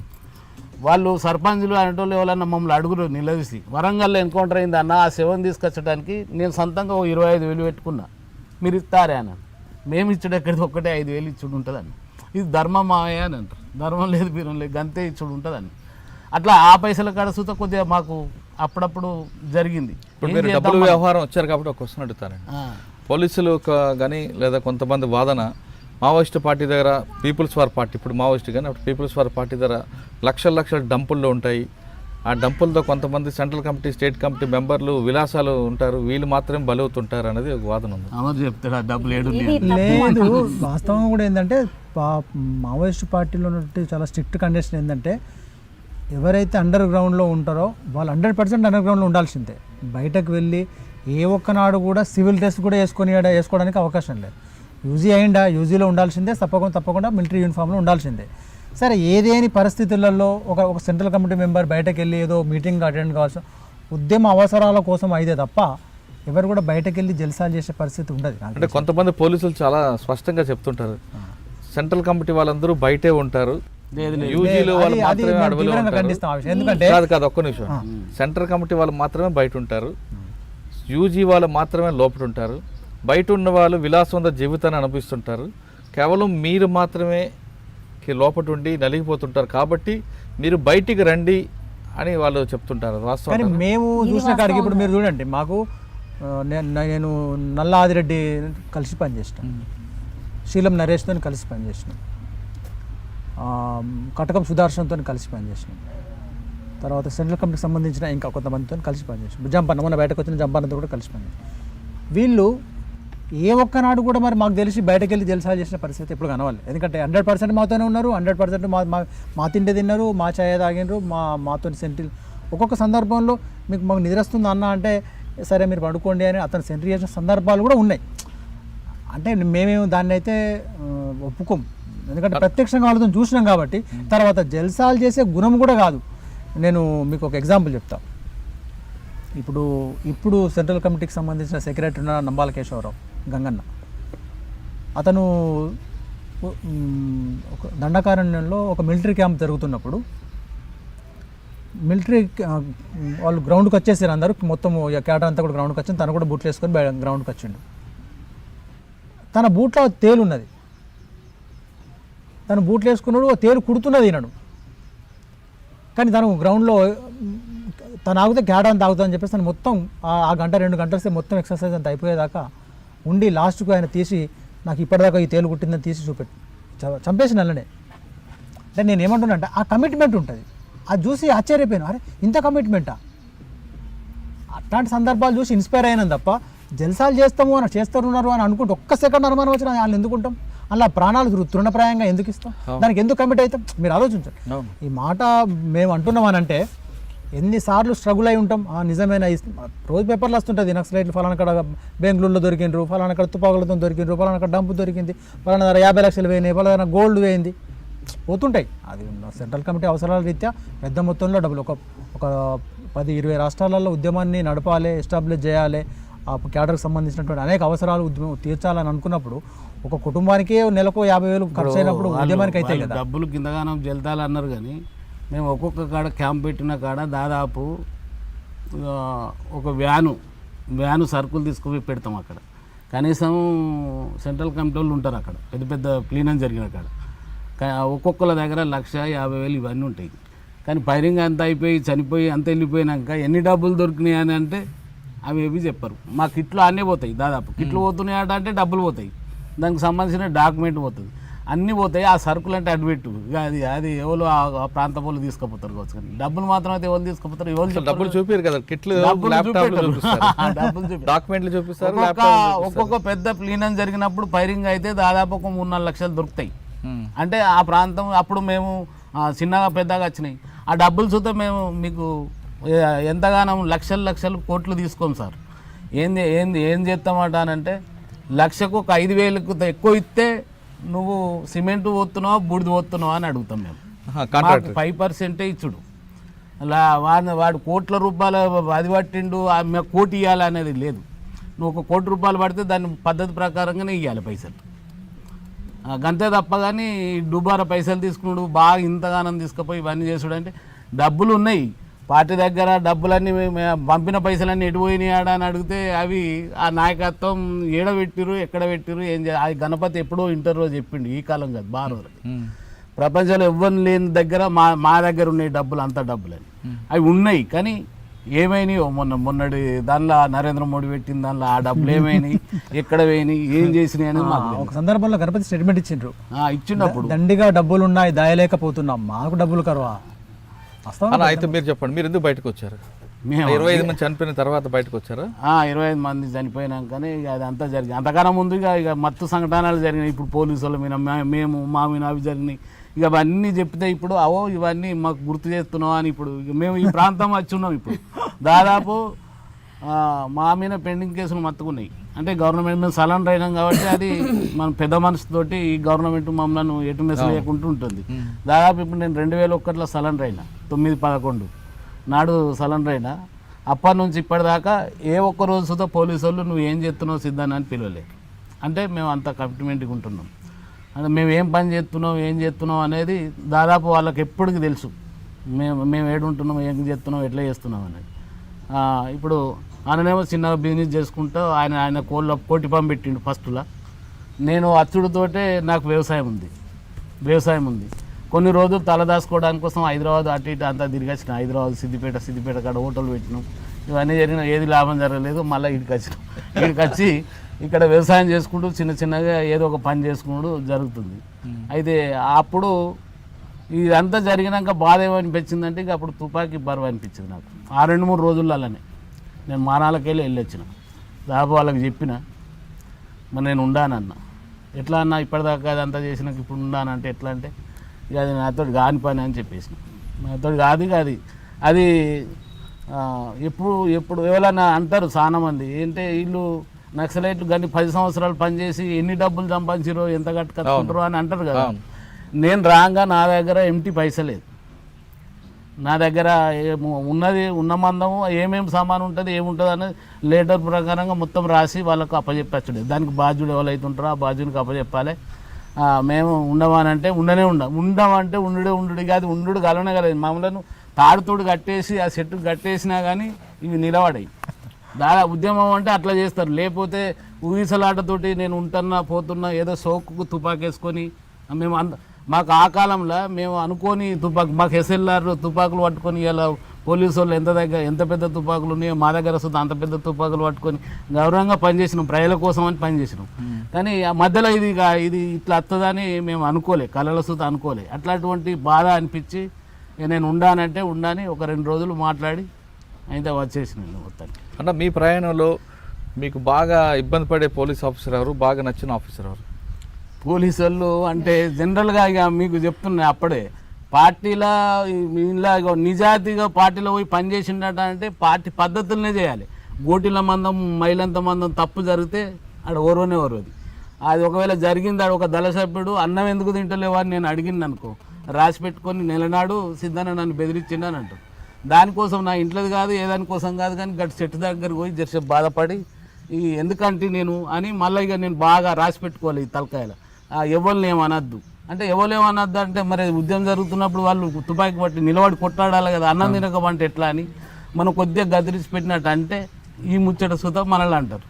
అందుకోసమే ఇవన్నిటినీ దృష్టిలో పెట్టుకొని పార్టీ ఉన్నంతసేపు ఎట్లయితే అందులో నిజాయితీగా పనిచేస్తారో పోలీస్ ఆఫీసర్లు అనేటోళ్ళు సుత దాదాపు మంచి కోసం ఏం పని చేస్తారు సార్, ఏం పని చేస్తారు అన్న, ఏం పని చేస్తారు, వాళ్ళ డ్యూటీ వాళ్ళు చేస్తారు. ఒకటి ఎగ్జాంపుల్గా నేను ఒకటి చెప్తాను. మేము వీర్నపల్లిలో ఒక ఎవరే డిఎస్పి లంబడైన ఉన్నాడు చూడు, అయితే ఆయన మేము అక్కడ ఏదో ఒక సందర్భంలో మీటింగ్ పెట్టాం అక్కడ, ఏది రైతుల కోసం అని వీర్నపల్లి ఆయన వాళ్ళ భార్యను ఎక్కించుకొని వస్తుండు. ఆయన వస్తే అక్కడ మా సెంటర్ ఆగబట్టిండు. కాబట్టి ఇక అక్కడ వాళ్ళకి తెలుసు కదా పోలీసు ఆయన తెచ్చి మాకు చెప్పిండు. చెప్పంగానే అట్లనే ఆగబట్టమని అని ఆయనతో మళ్ళీ మీటింగ్ బంద్ చేసినాక ఆయనతో మాట్లాడి నువ్వు నీ వృత్తి పద్ధతులలో అయితే నువ్వు చెప్తావు కావచ్చు కానీ చెప్తే ఏమైందంటే నువ్వు ఇప్పుడే చెప్పు అన్నాం. మేము ఏమన్నాం, నువ్వు ఆడ పోయి చెప్తాను అనుకున్నావు అనుకో, డిఎస్పీకో ఎవరికన్నా ఇక్కడ సిరిసిల్లలో చెప్తాను అనుకుంటే మేమైనా జాగ్రత్త పడతాం. అప్పుడు ఎస్ఐ ఆయన అప్పుడు సిఐ. అయితే ఈ ప్రాంతంలో చేస్తలేడు ఆయన, వరంగల్లో ఎక్కను. నేను అన్నాను నేను చేసే కాడ ఇట్లాంటిది లేనే లేదు, ఇది లేదు అది లేదని ఇక అన్ని మన్ను పెట్టుకున్నా, అన్ని ఒట్లు పెట్టుకున్నా. అవి పెట్టుకున్నా కానీ మేమేమన్నాం అంటే, నువ్వు పోయి చెప్తానంటే ఒక మాట, చెప్పను అంటే ఒక మాట, రెండులలో ఏది చెప్తావో చెప్పాను. నేను చెప్పా అన్నాడు. ఆయన చెప్పనన్నా కానీ పోలీసు గుణం ఉంటుంది. ఆయన చెప్పకపోతే ఉద్యోగం ఉంటుంది. అరే పొద్దుగాలు ఎవడో లీక్ చేస్తాడు, నిన్న కిడ్నాప్ చేసిర్రు నక్సలైట్ అన్న అని చెప్తే ఆయన ఉద్యోగం తీసేస్తారు కదా, నువ్వు చెప్పవని. ఎంబడే వచ్చిండు పోలీసు దానిలోకి వచ్చిండు, చెప్పేసిండు. తెల్లార వరకల్లా మొత్తం ఆ ప్రాంతంలో విపరీతమైన పోలీసు వాళ్ళు వచ్చేసారు. పోలీసు వాళ్ళు వచ్చేసాక మేము అప్పటికే అనుకొని ఇక ఆయన చెప్పకైతే ఉండడు, పోలీసు మనిషే చెప్తాడు. మీరు అంటారు కదా పోలీస్ ఆఫీసర్లో ఎవరు మంచి వాళ్ళు అంటే, ఆయన డ్యూటీ ఆయన చేయకపోతే ఆయన ఉద్యోగం పోతే ఆయన పిల్లలు ఎట్లా చదువుకోగలుగుతాడు. ఆయన చెప్పిండు, ఆయన పద్ధతులు ఆయన చెప్పిండు కాబట్టి మేము చాలా దూరం వెళ్ళిపోయినాం. ఇక మేము ఎక్కడ 7 గంట ఉండేది సోమార్పేట దిక్కు వెళ్ళిపోయినాక ఇక్కడ ఉండేవాళ్ళు చెప్పారు, వచ్చిన వాళ్ళు అంతా ఆ ప్రాంతంలో మొత్తం వీర్నపల్లి, మధ్యమల్లాగా, రంగంపేట, గర్జనపల్లి అంతా మొత్తం పోలీసు వాళ్ళే అన్నాను. మన పని చేసిండా అని అనుకున్నా. ఇక అప్పటి నుంచి ఆయన రాలే ఏటికి గర్జనపల్లికి వచ్చడానికి బాగా ఇబ్బంది పడ్డాడు. ఎందుకంటే ఇక అది లీక్ అయింది కాబట్టి నా మీద టార్గెట్ చేస్తారని రాలేదు. ఆయననే ఎక్కువ మేము చూడలేదు, ఇక మా ఉసరితనం మేము అయినాం. అట్లా నేను అనేది ఆఫీసర్లు అనేటోళ్ళు. అదే విధంగా ఈ ఆఫీసర్ మనకి ఎప్పటికైనా ఇబ్బందిరా అన్న ఆఫీసర్లు ఎవరు ఉన్నారా? ఆఫీసర్ ఇబ్బంది పెడుతుండే అంటే మేము వచ్చినాకనా పార్టీలు ఉన్నప్పుడు దాదాపు ఎస్పీ అనేటోళ్ళు మనకేం తెలిసి ఉంటుంది, దాదాపు ఇక్కడ హెడ్ కానిస్టేబుల్ వాళ్ళు ఉంటారు. వాళ్ళు ప్రమోషన్ కోసం గ్రామీణ ప్రాంతాలకు వచ్చి బాగా టార్చర్ చేసి వాళ్ళని కొట్టుడు, రోగ బండలు. ఈ ఆఫీసర్ పేర్లు వస్తుంటాయి కదా, పలానా ఆఫీసర్ వస్తాయి. ఎప్పుడు సిఐ ఇక ఆయన ఇప్పుడు మంచిగున్నాడా ఎట్టున్నాడో తెలియదు కానీ ప్రతి ఒక్కరికి తెలుసు. ఇప్పటికీ ముసలోళ్ళకి తెలుసు, మామూలుగా ఉండే తోళ్ళకు సుధా. ఎస్పీ లెవెల్లో ఎస్పీ అప్పుడు ఉన్నప్పుడే ఏది మధ్యమల్లి ఎన్కౌంటర్ జరిగింది ఆయన ఉన్నప్పుడు. వన్పల్లి మధ్యమల్లి సుధా అదే ఇక వాళ్ళు ఆఫీసర్లు అనేటోళ్ళు వాళ్ళు ఇక దాదాపు ఆఫీసర్లు చెప్పకుండా అయితే వీళ్ళు రారు. మాకు రోజు ఒక 15 రోజులకు ఒక బ్యాచ్ కనబడుతుంది పోలీసులు. మేము ఈ ప్రాంతం నుంచి పోతా ఉంటే వాళ్ళు ఆ ప్రాంతం నుంచి వస్తూనే ఉంటారు. కొడితే ఫైరింగ్, ఏం కొట్టుడు ఎందుకు అనేది. మేము జనరల్గా మేము చూసిన కాడ ఒక 4-5 దగ్గర చూసి కొట్టలేకపోయినాం. ఎందుకు కొట్టలేదంటే ఇప్పుడు కొడితే వాళ్ళు ఒక 2-3 చచ్చిపోతారు. కానీ మనం అనుకున్న పని లక్ష్యం నెరవేరదు కాబట్టి వాళ్ళని కొట్టుడద్దు, సపరేట్గా మనం వెళ్ళిపోవాలి. వాళ్ళు జర్సే పైనాక వచ్చి ఇక్కడ టిఫిన్ చేసిర్రు, అన్నం తిన్నారు, ఇవన్నీ చేసిర్రు అని చూస్తారు. అంతే కానీ మనల్ని అనేది ఏం లేదు కదా, మంట తిరుగుతారు అంతే. కొడితే నష్టం అనేది అట్లా బాగా సార్లు మేము మందుపాత్ర మా లచ్చపేటకు వచ్చే టైంకి అయితే వాగు కిలోమీటర్ దూరం పెట్టినాం. మేము పెట్టి మళ్ళీ సంత వచ్చినాక తీసేసినవి ఉన్నాయి. మేము ఎందుకు, ఎవరి కోసం పెట్టారు? అది పోలీసు వాళ్ళ కోసం. ఊరు మీద వాడి విపరీతమైన కొట్టుడు అంటే నా కోసము. మా ఊర్లే దెబ్బ వాడనోడు దాదాపుగా లేడు.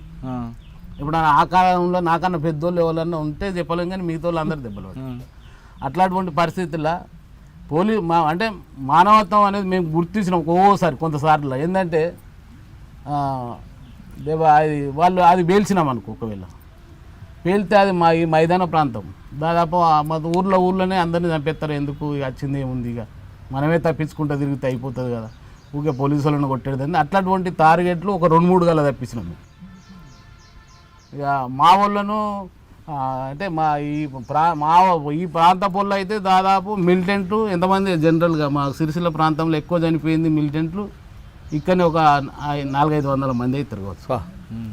400-500 మంది ఇది దుమాల అనే గ్రామంలో ఒకటే ఊర్లో 25 మంది చనిపోయారు పోలీసు వాళ్ళు చంపుతుందా. మేము అన్న బయటకు వచ్చిన తర్వాత నేను లిస్టు రాసిన, నాతోని పనిచేసి చనిపోయిన వాళ్ళ లిస్టు రాసుకుంటే 200 మంది వెళ్ళింది. నాకు బాగా దగ్గరగా ఇట్లా మేము కలిసి పనిచేసిన వాళ్ళు మా లిస్టు రాసుకున్నాను. నేను మామూలుగా మర్చిపోతాం కావచ్చు అని ఒక బుక్లో రాసి పెట్టుకున్నాను. 200 మంది అయింది. అన్న మీరు బయటకు వచ్చారు, వచ్చిన తర్వాత ప్రశాంతంగా ఈ జీవనం ఇటుకలో చేస్తున్నారు. ఇప్పుడు మీ పిల్లలు ఏం చేస్తున్నారు? మేము ముగ్గురు మీరు చెప్పండి. మా పిల్లల మేము ఇక వచ్చినాం కదా, నేను వచ్చినప్పుడు అప్పుడు నక్సలైట్లు ఉద్యమం బాగానే ఉంది ఇక్కడ ఈ ప్రాంతంలో. అయితే మనం వచ్చినాక మనల్ని అడిగిన దానిలో గిట్ల ఈ కోవాటు దానిలోనే ఎక్కువ మనల్ని మెసిలించారు. మెసిలిస్తే మనం ఊకుండలేదు. మనం ఎందుకంటే నిజాతిగా పనిచేసిన వాళ్ళం కాబట్టి మన తప్పు మనం ఒప్పుకుంటేనన్నా ఉన్నోళ్ళన్నా మంచిగా పనిచేస్తారు చేస్తారు. అయితే మేము మీటింగ్ పెట్టినాం ప్లస్ అందులో పెడితే ఇట్లా విలేకరులు వస్తే చెప్పినా నేను, మీరు కోర్ట్ ఆపరేషన్లకు అంతమంది చెప్పారు అన్న, మీ ఉద్దేశం ఏంటిది అని అంటే, అంతమంది అయితే ఇన్ఫర్మల్ అయితే మా దళాలు ఉండకపోవు, అందరు చనిపోదురు, ఒక 4-5 ఉండొచ్చురు అని అన్నా. అది పోలీసు అది పార్టీలకు తెలిసింది స్టేట్మెంట్ చేస్తే నా మీద స్టేట్మెంట్ వేసారు, పద్మక్కనే వేసింది. పోలీసు వాళ్ళతో గొంతు కలిపిన సిద్ధన్న అని నా మీద ఇంత పొడుగు లెటర్ రాసింది. రాసినాక నాన్న అయితే మళ్ళీ తెల్లారి నేను చూసిన, నేను అప్పుడు ఈయనే ఉన్నా ఇంకా పోలే హైదరాబాద్ అని. మళ్ళీ అప్పుడు మురళీధరరావు డిఎస్పీ ఉండే ఇక్కడ, మరి నన్ను పిలిచిండు. ఇంకా నేను అప్పటికి పోలీసు వాళ్ళ దానిలోనే ఉన్నా. ఇంటర్గేషన్ అటు కరీంనగర్తో ప్రవీణ్ కుమారు, ఓజుడి, మధుసూదన్ రెడ్డి ఉంటారు. వాళ్ళు ఊగా వెళ్తూనే ఉన్నారు. 2 రోజులకు ఉన్నాడు ఆడికి విలువాలి, ఒక రోజంతా ఉంచాలి. మొత్తం ఈ క్లాసులు మొత్తం ఎన్నెన్ని ఫైరింగ్లు జరిగినాయి, ఏం జరిగింది మొత్తం పూసగుచ్చేదాకా చెప్పేదాకా. అంటే నువ్వు దాచిపెట్టిన ధనం చెప్పకు, నీకు మంచి వ్యక్తి ఉంటే వాని పేరు చెప్పకు, నువ్వు ఏది చెప్పకు, నీ అంటే పార్టీ పొజిషన్ ఏంది అనేది చెప్పమని అన్నారు. ఇక ఊగా అన్ని చెప్తామా కానీ జనరల్గా అయితే మనం బాగానే చెప్పినాం. అయితే ఆయన నా ఇట్లా వచ్చింది, మరి నువ్వు ఏంటి సిద్ధాన అంటే, నేను ఎవరు పార్టీలో ఉన్నప్పటికైనా పర్లేదు, నన్ను మాట్లాడే చర్చ కల్పిస్తే ప్రజా కోర్టు పెట్టు, నువ్వు ఏడికి రమ్మంటే గాడికి వస్తా అని నేను మాట్లాడి మళ్ళీ ఇంత పొడి వచ్చింది. మళ్ళీ వేయింది పార్టీ వాళ్ళ దగ్గరికి పోతే ఈ రాసిన వాళ్ళని మళ్ళీ పిలిపించుకురాళ్ళు, అదే పద్మక్క అంటారు. పిలిపించుకొని ఏంటిది సిద్ధాన అంటే, ఆయన బాధ కొద్ది మాట్లాడుతుండు. ఆయనకు పోలీసు వాళ్ళతో అవసరం లేదు, నక్సలైట్తో అవసరం లేదు. ఆయన ఎస్పీ దగ్గర చెప్పింది అదే మ్యాటరు, మా దగ్గర చెప్పింది అదే మ్యాటరు, మీ దగ్గర సుతా చెప్పమన్నది సుతా అదే, ఆయన చెప్పేది సుతా కాదే. నువ్వు పిలిచినా ఆయన ఒకవేళ గిట్టి నువ్వు ఈ విషయంలో మాట్లాడడానికి మీరు గర్జన బిల్ల పెట్టుర్రు, ఎక్కడైనా పెట్టుర్రు, మాట్లాడడానికి ఓకే అని చెప్పింది నేనే. దానికి కొట్టాల మోహన్ రెడ్డి అంటే నాకన్నా ముందు సరెండర్ అయ్యిండు. ఆయన ఇన్ఫార్మరు, దాదాపు ఒక 2-3 సంఘటనలు చేయించింది ఆ పుణ్యాత్తుడే. అయితే ఆయన ఏమన్నాడు తెలుసా, నీకు స్టేట్మెంట్లు వేసుడు అవసరం ఆ సిద్ధాన్ని అని. నేను అన్న, నీ అటువంటి వాడు ఒక పార్టీలో పనిచేసినోడు, ప్రజల కోసం పనిచేసినటువంటి లుచ్చగాడు నియాసంతో నేను ఇప్పుడే చూస్తున్నా, చల్ నువ్వు ఇక్కడికి వెళ్ళి పోవని. నేను పోలీస్ స్టేషన్ సిఐ ఉన్నాడు, ఎస్ఐ ఉన్నాడు. అప్పుడు వాళ్ళు ముందటికే లేచిపోయి అక్కడ పోయి పెద్ద గొల్ప సిగరెట్ బస్స అటే వీకింది. నువ్వు మళ్ళీ ఒకసారి నాకు కనబడక, ఇక మా కనబడ్డాడు కానీ నువ్వు రాకు, నేను చెప్తున్నా కదా. నా ముందటకు వచ్చి నక్సలైట్లు వచ్చి ఎస్పీని చంపాలి, పోలీసుని చంపాలన్నా కానీ నేను చెప్పేటోని కాదు. లేకపోతే పోలీసు వాళ్ళే వచ్చి ఒక నక్సలైట్ని పట్టిమంటే నేను పట్టించటోని కాదు. నాకు నా ఉద్దేశం, నేను చేసినన్ని రోజులు చేసినా కానీ ఇక మిగతా టైంలలో ఇప్పుడు వీళ్ళని వాళ్ళకు పట్టించుడు, వాళ్ళని వీళ్ళకి పట్టించుడు మీదేదో అని నాకు మొత్తం ఆశ చూపించారు. నా కొడుకులను బెంగళూరులో చదివిస్తున్నారు.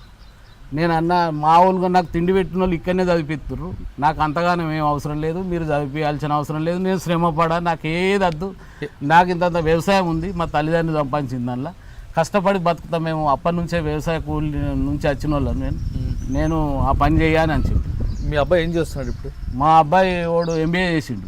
దా కష్టపడి చదివించిన ఇక్కడనే, ఇక ఇటు తిరుక్కుంటే ఇన్నే ఉండి ఈయన మాకు సహకరించిండు. ఎందుకంటే ఈయన అంతకన్నా ముందే కోటి పాము పెట్టుకున్నాడు, అట్లా ఇట్లా కొద్దిగా ఆర్థికంగా కొద్దిగా నిలదొక్కుని ఎప్పుడన్నా సిద్ధన్న పైసలు ఉన్నాయంటే లేవంటే వేయి ఇచ్చిపోయేటోడు. అట్లాంటి పరిస్థితుల్లో ఇక అన్ని చదివించిన కరీంనగర్లో. ఎక్కడ ఉన్నాడు? ఇప్పుడు వ్యవసాయం చేస్తాడు. మీ అబ్బాయి MBA చేసి ఇప్పుడు వ్యవసాయం చేస్తాడు. ఎందుకు? అప్పుడు ఏం వాళ్ళే ఎగ్జామ్ పోటీ ఏదన్నా రాపిద్దామన్నా కానీ ఏం లేదు. మనము ఇంకా ఎక్కడనో పంపించాలంటే మనకు ఫైనాన్స్ ప్రాబ్లం, ఇబ్బంది. ఇప్పుడు బాగానే ఉన్నాడు. ఇక ఇప్పుడు ఏంటంటే ఇక వాళ్ళు వ్యవసాయం చేస్తూ ఉన్నారు, నేను ఈడున్నా. ఆయనతో మందం అయితే ఇప్పుడైతే తినడానికి అయితే ఇప్పుడు కొద్దిగా ఇబ్బంది ఏం లేదు. మా ఇంకో కొడుకు డిగ్రీ 2nd ఇయర్ చేసి. మీ పిల్లలేనా? మీకు ఎంతమంది పిల్లలు? మాకు కొడుకు బిడ్డ, అమ్మాయి వచ్చేసి ఇప్పుడు పంజాబ్లో BSc అగ్రికల్చర్. కొడుకు వచ్చేసి రాజస్థాన్లో కోటాలో JEE మెయిన్స్ మన కోచింగ్ తీసుకుంటున్నాడు. పంజాబ్, ఒక రాజస్థాన్. మీరు తెలంగాణ. అంతే కష్టం అవుతుంది కానీ అన్న కొంచెం మంచి చదువు చదివిద్దామని చెప్పేసి అనే ఉద్దేశంతోనే ఉన్నాము.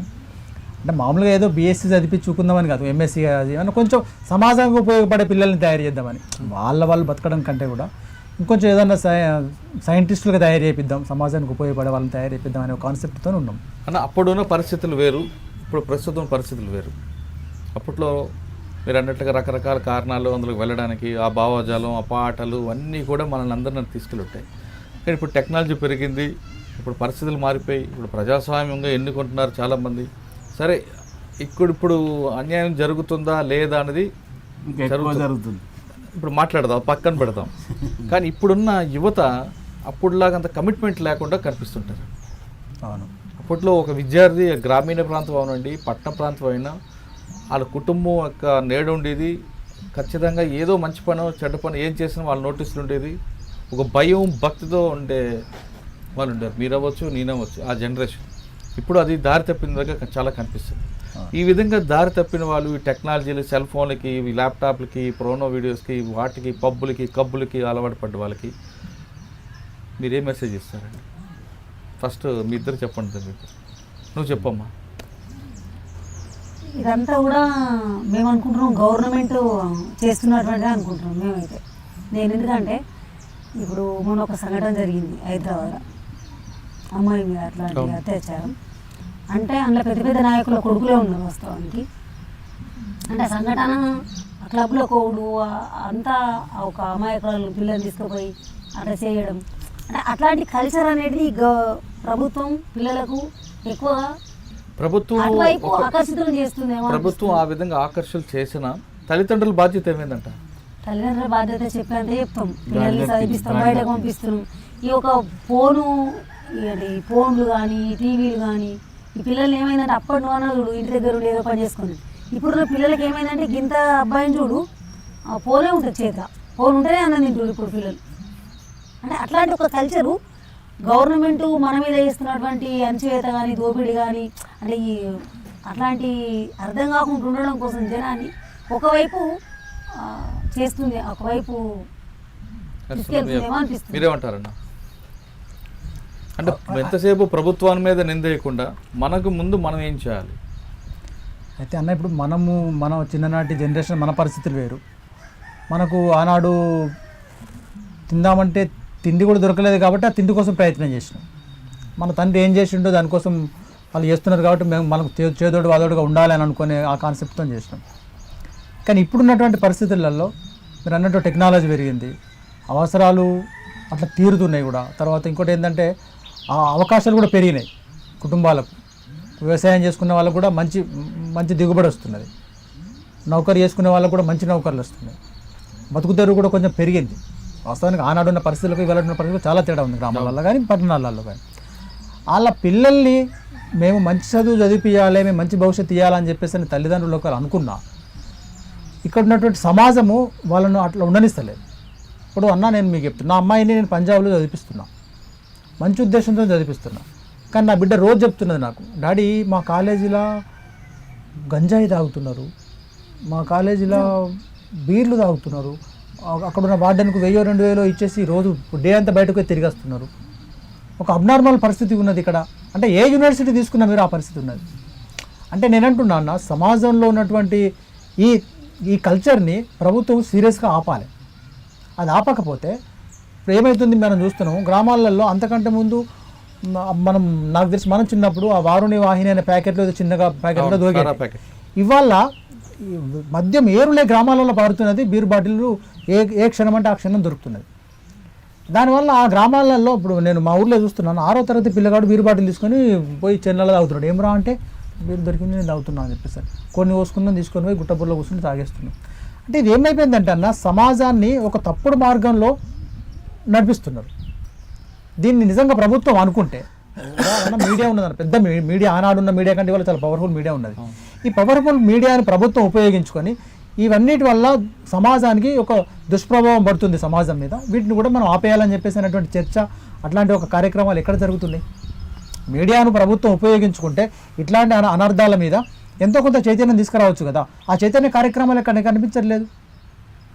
అనేక రకాలు. మీరు మా ఫ్రెండ్ ఒక నిజామాబాద్లో ఉన్నాడు, ఆయన మొన్న మా ఇంటికి వచ్చే, అన్న నా కొడుకును హైదరాబాద్ చదివించిన వాడు గంజాయికి అలవాటు అయ్యింది అన్న, నేర్చుండి ఆయనకు వచ్చి. ఎందుకు ఇట్లా అయిందంటే మా నిజామాబాద్ ఆర్మూర్ కల్చర్ మొత్తం గంజాయికి అలవాటు పడిపోయిందన్న. ఏ 22 ఏళ్ళ పిల్లగాడు 24 ఏళ్ళ పిల్లగాడిని చూస్తే మీరంతా కూడా ఇట్లా అట్రాక్ట్ అయిపోయినారు. వాడిని మనకి పిల్లని ఇద్దామని ఎవరైనా, మరి మీ కొడుకు 22-25 ఏళ్ళు వచ్చిన ఈ అమ్మాయిని చూద్దామా అంటే, చూసి నేను ఆ అమ్మాయికి అన్యాయం చేయను, మా వానికి పెళ్లి కూడా చేయను నేను. మరి ఎట్లా అంటే నాకు వాడిని మంచి చదివాలని ఉన్నది, నేను కష్టపడి వాడిని డబ్బులు ఇస్తున్నా, వాడు పోయి అక్కడ చేస్తున్నాడు. నేను ఎట్లా కారణమైతే దానికి? పైసలు అయితే ఇవ్వాల్సిందే, వాడు చదువుకోవాల్సిందే, సమాజంతో పోటీ పడాల్సిందే. నేను అమెరికా పంపిద్దామని నాకు ఆలోచన ఉండే, కానీ వాడు ఇక్కడనే గంజాయి తాకుండా పడిపోయాడు. నేనేం చేయాలి అంటే అన్న దీనివల్ల సమాజానికి వాస్తవంగా ఒక సంకేతం పోవాల్సిందే.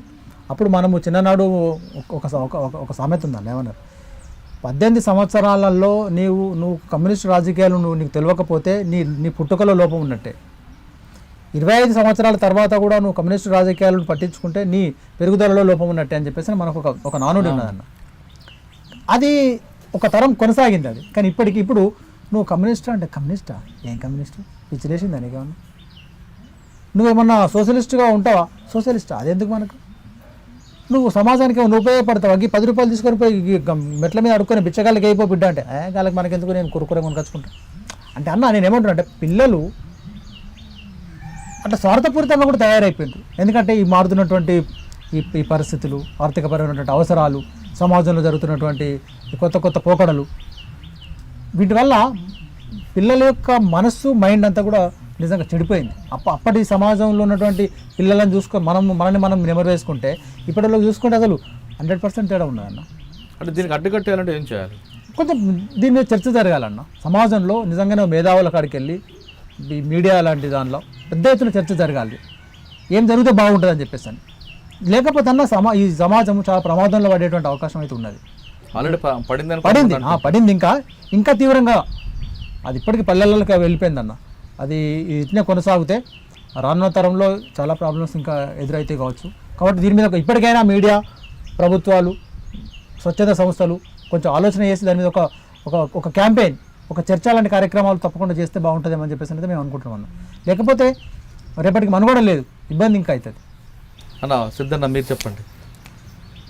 అన్నట్టు ఇప్పుడు పిల్లలు అనేది చదువు మధ్యలో ఆఫ్ చేసి వాళ్ళు జలతాలకు అలవాటు పడడం అనేది వాళ్ళకి కనబడుతున్నది అంతా ఏం కనబడుతుందంటే మందు, బీర్లు, బిర్యానీ ఇవన్నీ కనబడుతున్నాయి. కాబట్టి దానికే అలవాటు పడిపోయారు వాళ్ళు అలవాటు పడిపోయారు. కాబట్టి గవర్నమెంట్ ఏమనుకుంటుందంటే, గవర్నమెంట్ నాది నడుతుందా నీది నడుతుందా అనేదే చూస్తున్నారు. కానీ మన ఈ దేశంలో ఈ ప్రజలు ఈ యువత అనేది అంతా ఏ వైపు పోతుర్రు, ఏం చేస్తుర్రు అనేది అయితే చేస్తలేరు. మనం ఎన్ని అభివృద్ధి చేసినాం, ఎన్ని కట్టలు కట్టినాం, ఎన్ని డబుల్ బెడ్రూమ్లు ఇచ్చినాం, ఎంత భూమి పంచినాం, ఎంత దళిత బంధు ఇచ్చినాం అనేది కాకుండా, ఇప్పుడు నేను టీఆర్ఎస్ పార్టీలోనే ఉన్నా. జనరల్గా నేను మార్కెట్ కమిటీ డైరెక్టర్గా పనిచేసిన. అయినా నేను నా మనసులో అనిపిస్తుంది ఇంకా న్యాయం ప్రజలకు జరుగుతలేదు. ఎందుకు జరుగుతలేదు అంటే, ఈ పిల్లలు అనేటోళ్ళు వాళ్ళకు ఏదైనా చెప్పుదామంటే వాళ్ళు మన మాటినే పొజిషన్ లేదు. నువ్వు కాకపోతే గవర్నమెంటే అన్ని కల్పిస్తుంది, నీకెందుకండి. మొన్న ఇంకా అది నిరుద్యోగ వృత్తి ఇంకా అది ఇయ్యలే పుణ్యం, ఇస్తే వీళ్ళు మాత్రం మన చేతులు ఉండదు.